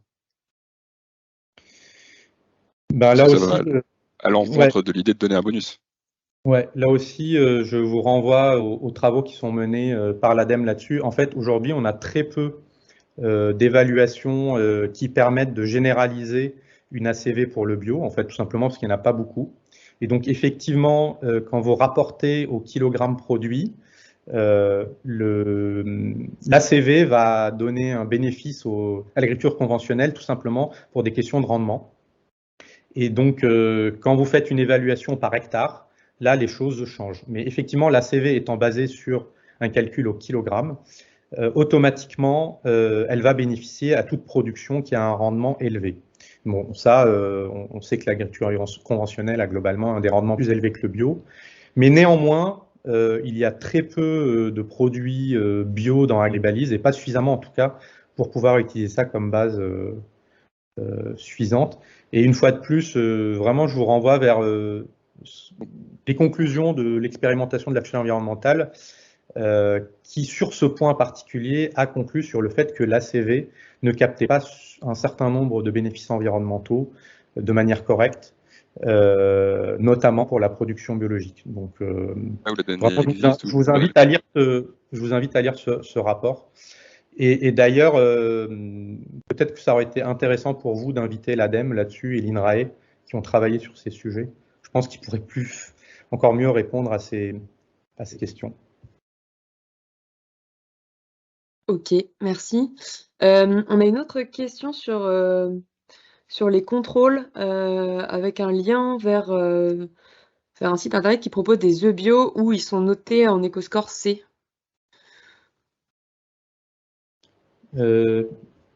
Pardon, j'ai pas compris la question. Alors, en fait, on a... les contrôles, c'est ça? Ouais, les contrôles, oui, c'est ça, exactement. Alors, écoutez, je vois là, c'est cocotte.com, c'est ça? C'est ça. Bah, écoutez, alors là, pour le coup, vous êtes allé chercher quelque chose dont je n'avais jamais entendu parler. Donc ça, c'est un site qui n'est pas passé par l'Ecoscore. Donc je ne sais pas répondre à cette question comme ça en direct. Il faudrait que je regarde ce que c'est. Mais en tout cas, ce site n'est pas du tout affilié à l'Ecoscore.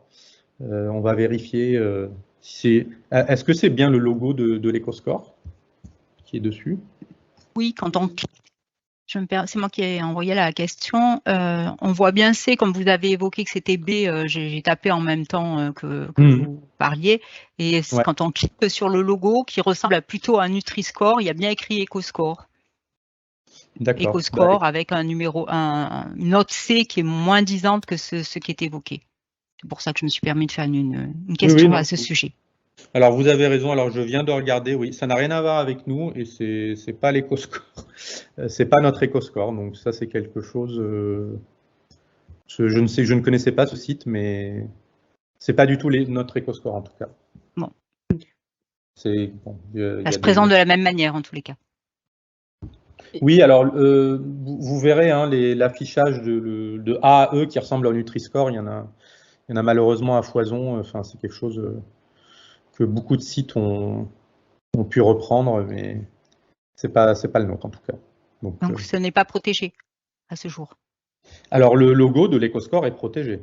On n'a pas le droit d'utiliser le logo de l'EcoScore et la marque de l'EcoScore est protégée également normalement. Donc ce site, à mon avis, aura des problèmes à un moment donné. Je pense qu'il est passé sous les radars.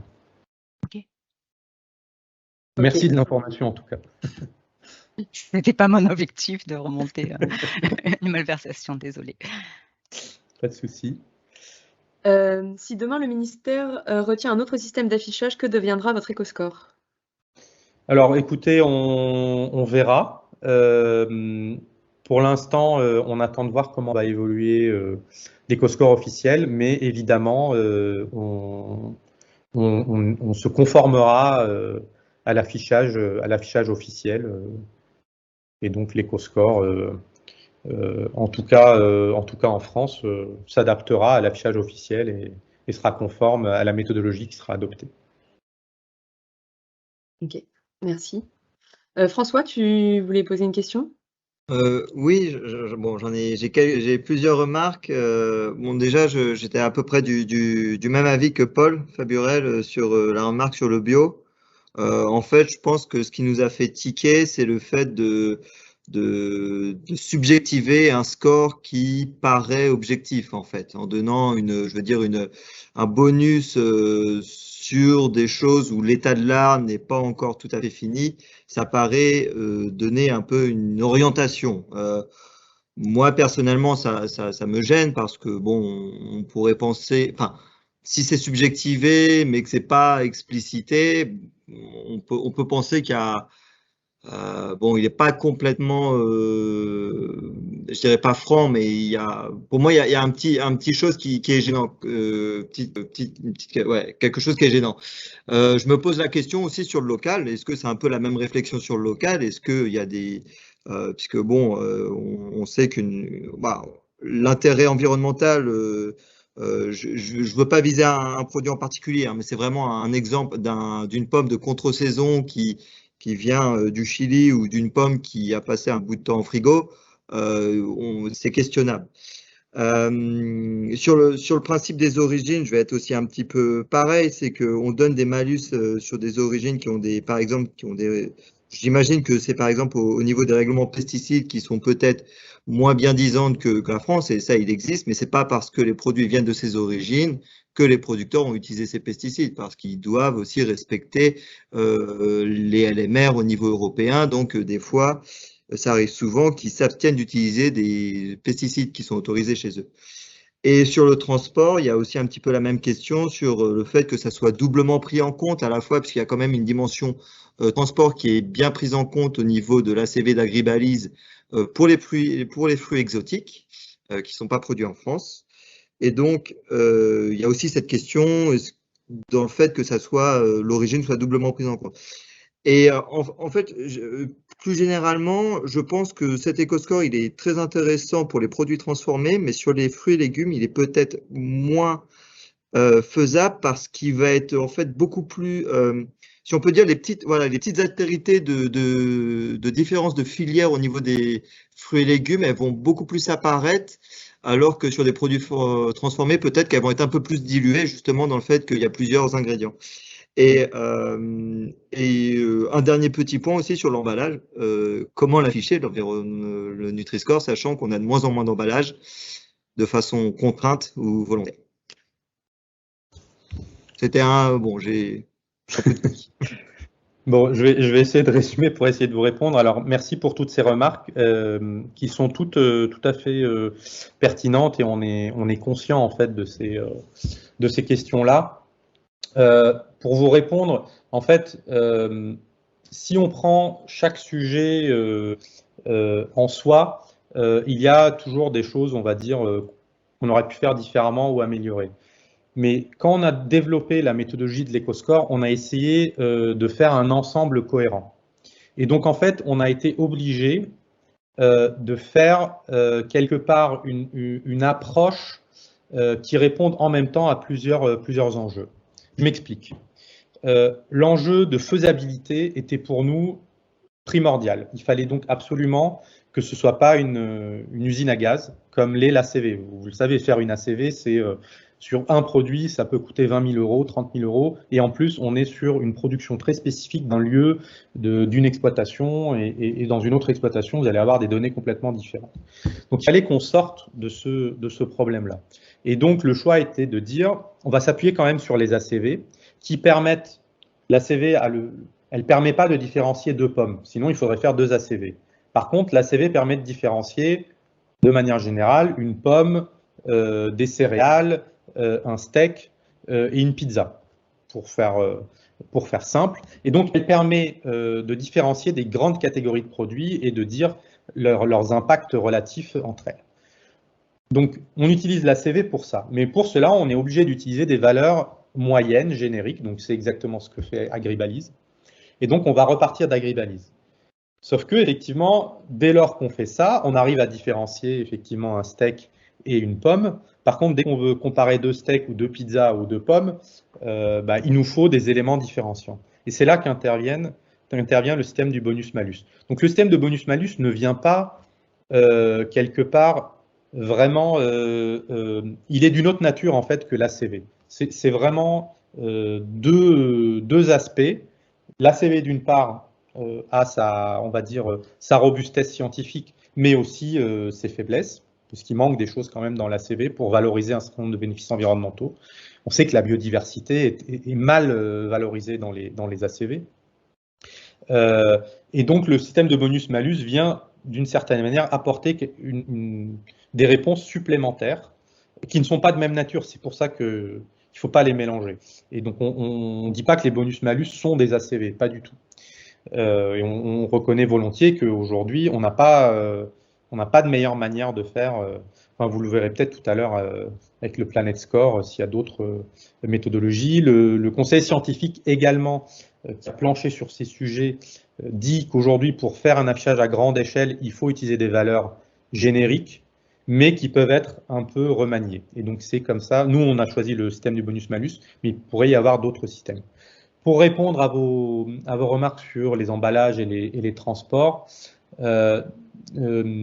sur la partie transport, en fait, le bonus-malus, effectivement, ne vient pas double compter, puisque, en fait, votre pomme, au départ, son ACV, c'est la même, qu'elle vienne du Chili ou qu'elle vienne de France, elle a la même valeur ACV au départ.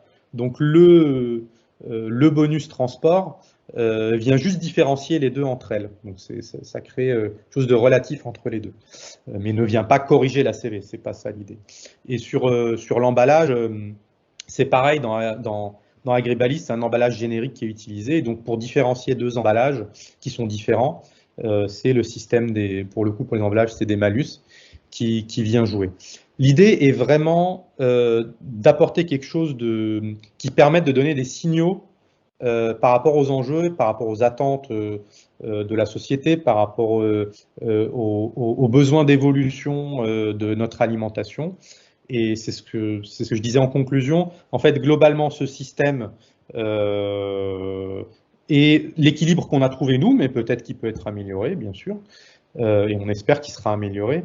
Mais l'équilibre qu'on a trouvé permet de donner ces grands signaux qui sont une valorisation plus grande du végétal, une valorisation plus grande des productions agroécologiques. Et j'entends bien les discussions là-dessus, mais une fois de plus, ça a été validé par le comité scientifique, le conseil scientifique, qui a validé le fait qu'il fallait valoriser un certain nombre de choses de ces productions agroécologiques, que ce soit sur la biodiversité, sur les pesticides, etc.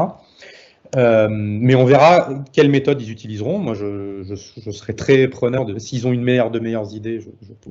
On sera très content de les suivre. Et enfin, pour votre remarque sur les fruits et légumes, vous avez raison. Ce système marche beaucoup mieux avec les produits avec plusieurs ingrédients, donc que ce soit transformés ou les plats. Et c'est pour cette raison qu'aujourd'hui, l'éco-score n'est pas affiché sur les fruits et légumes. Je ne sais pas si vous l'aviez noté, mais on n'affiche pas l'éco-score sur les fruits et légumes bruts. Et donc, c'est parce que pour l'instant, on n'a pas trouvé la meilleure manière de faire une différenciation entre les fruits et légumes. Aujourd'hui, l'ACV va mettre la plupart des fruits et légumes dans le meilleur des paniers, puisqu'ils ont l'impact environnemental le plus faible. Et donc, il faudrait qu'on trouve des choses pour les différencier. Pour l'instant, le système n'est pas encore prêt à ça. Donc, on a choisi de ne pas le faire, tout comme des produits comme les sodas ou les eaux minérales, pour l'instant, ne sont pas scorés avec l'éco-score, un peu pour des raisons similaires. On a préféré pas le faire plutôt que de faire des choses un peu bancales. Voilà j'espère avoir répondu à l'ensemble de votre intervention. Juste, la question sur l'emballage, c'était surtout comment l'afficher si on est en vrac. Ah oui. Oui, tout à fait. Là, il y a plein de manières de faire. Aujourd'hui, l'éco-score n'est pas destiné à être affiché uniquement sur le packaging. Ça peut être sur des étiquettes face aux produits. Ça peut être en ligne, ça peut être sur des applications. Enfin, il y a plein de manières différentes de l'afficher, mais ça vaut pour tous les affichages. Hein. En vrai, pour le coup, vous avez besoin d'afficher un certain nombre d'informations sur les produits. L'éco-score est un de plus, mais voilà, c'est le même problème pour les autres, que ce soit les labels, le prix ou le Nutri-Score, typiquement, c'est le même problème. Donc, bon. Ok, merci. Olivier? Oui, merci. Merci pour votre présentation déjà. Et effectivement, qui amène beaucoup de questions, c'est normal parce que, comme vous dites, on a une première question, nous, par rapport aux produits qu'on représente, les fruits et légumes frais, vendus à 65% en vrac, comme le disait François Viguier juste avant. C'est-à-dire, voilà, est-ce qu'on est concerné, sous quelle manière, etc. Donc, c'est une question de base. On a eu l'occasion de l'exprimer dans le cadre du groupe format d'affichage, notamment sur la restitution de cette information en absence d'emballage. Donc voilà, c'est une première question. C'est vrai qu'on est rarement ciblé. Alors, je ne sais pas si c'est positif ou négatif, mais en tout cas, les exemples sont souvent d'autres produits que nous. Et en même temps, la loi n'exclut pas les fruits et légumes frais. Donc, on doit effectivement se préparer à cette échéance et savoir comment le retranscrire. Alors, j'ai plusieurs questions. D'abord, effectivement, vous l'avez dit justement, si on se base uniquement sur ACV Agribalise, on a regardé un petit peu, globalement, effectivement, on partage le constat que les fruits et légumes frais vendus à l'état brut sont globalement positionnés plutôt vers le A que vers le E. Donc après, en quoi les bonus-malus de la méthodologie EcoScore, si elle venait à s'appliquer fruits et légumes, permettraient de changer. Est-ce que c'est au sein du gradient A qu'on pourrait affiner entre des A+, A++, A-, ou est-ce que ça passerait à d'autres? Vous avez cité quand même des exemples, les E, où on passait de A à C, donc là on change complètement de catégorie, donc ce qui ne serait pas forcément positif pour les fruits et légumes.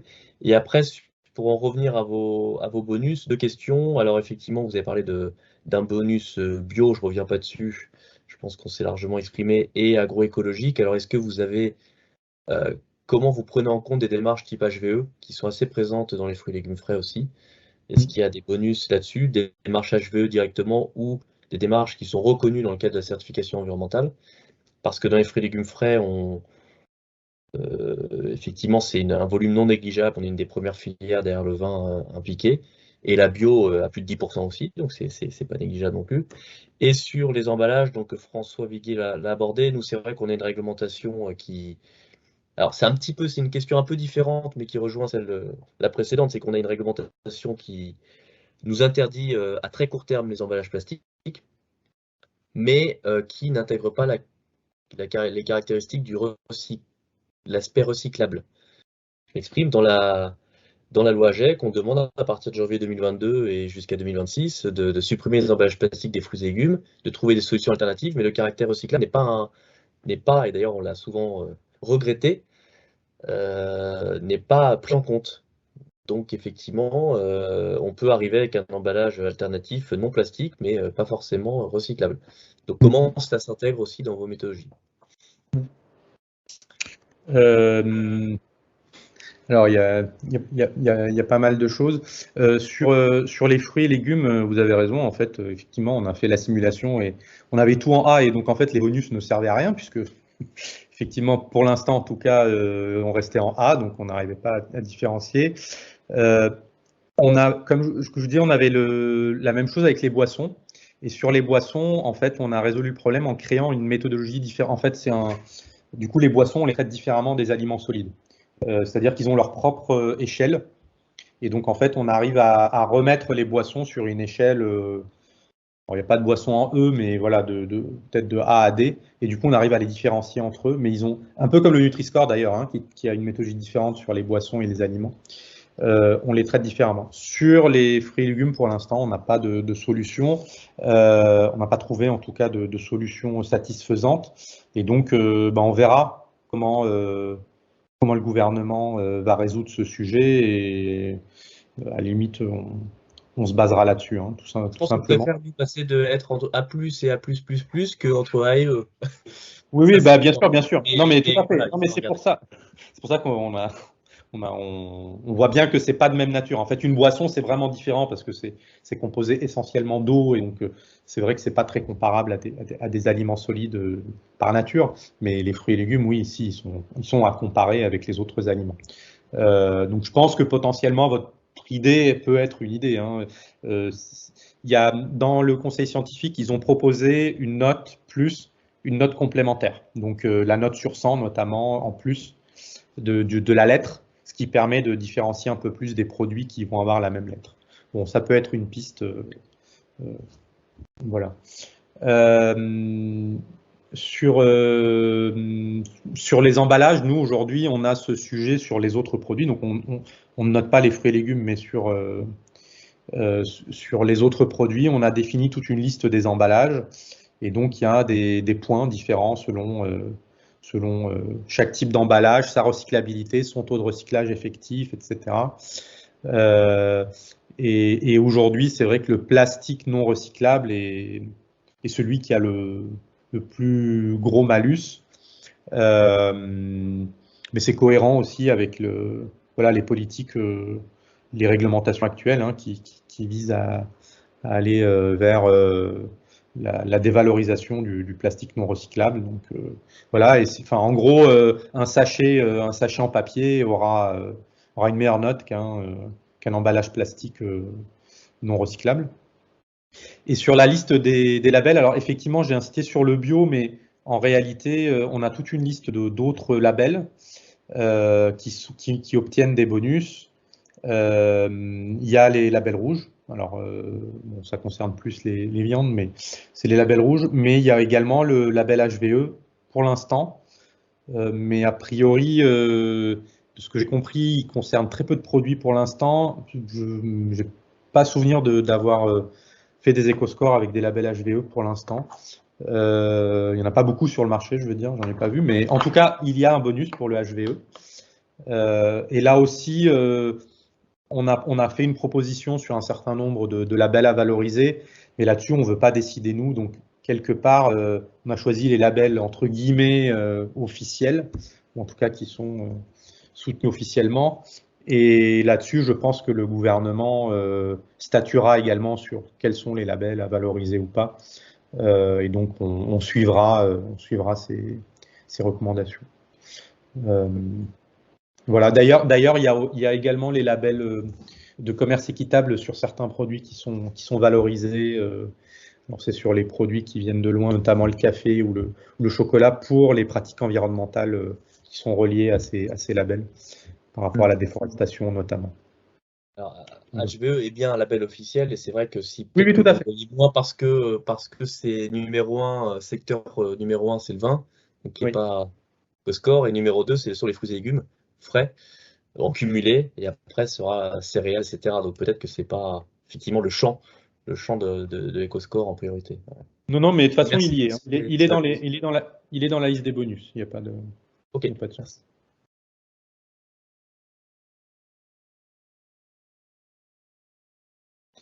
j'avais On est en coupé train de mon micro. dépasser le temps, non? Oui, ouais, dernière intervention et ensuite on va devoir passer à la suite. Oui, merci.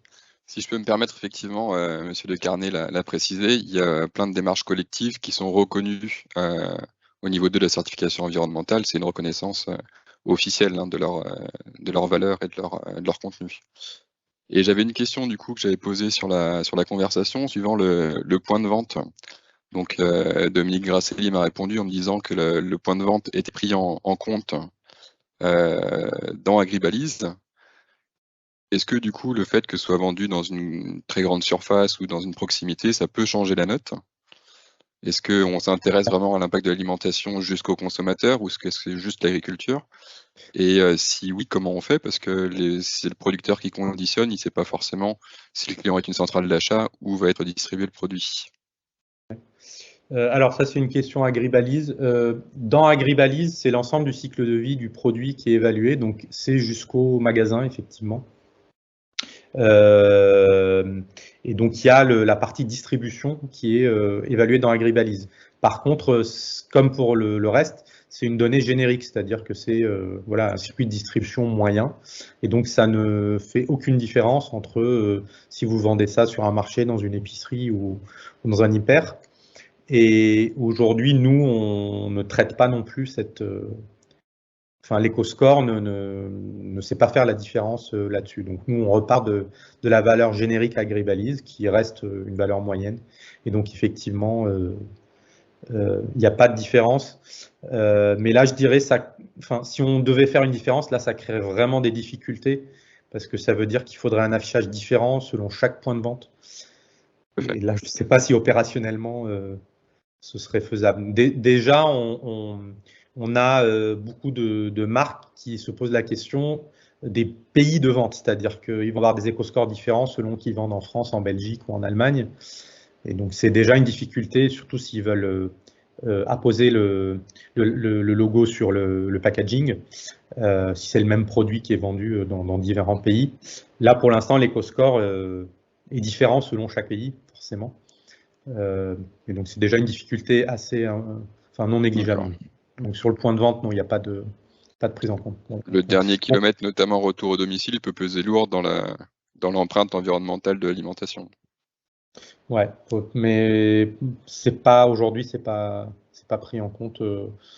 Et puis en plus, on sait pas autrement que donner des données génériques. On sait pas opérationnellement, on sait pas le savoir, quoi. Enfin, je sais pas comment les gens vont venir chercher tel ou tel produit. Merci de votre réponse. Merci beaucoup.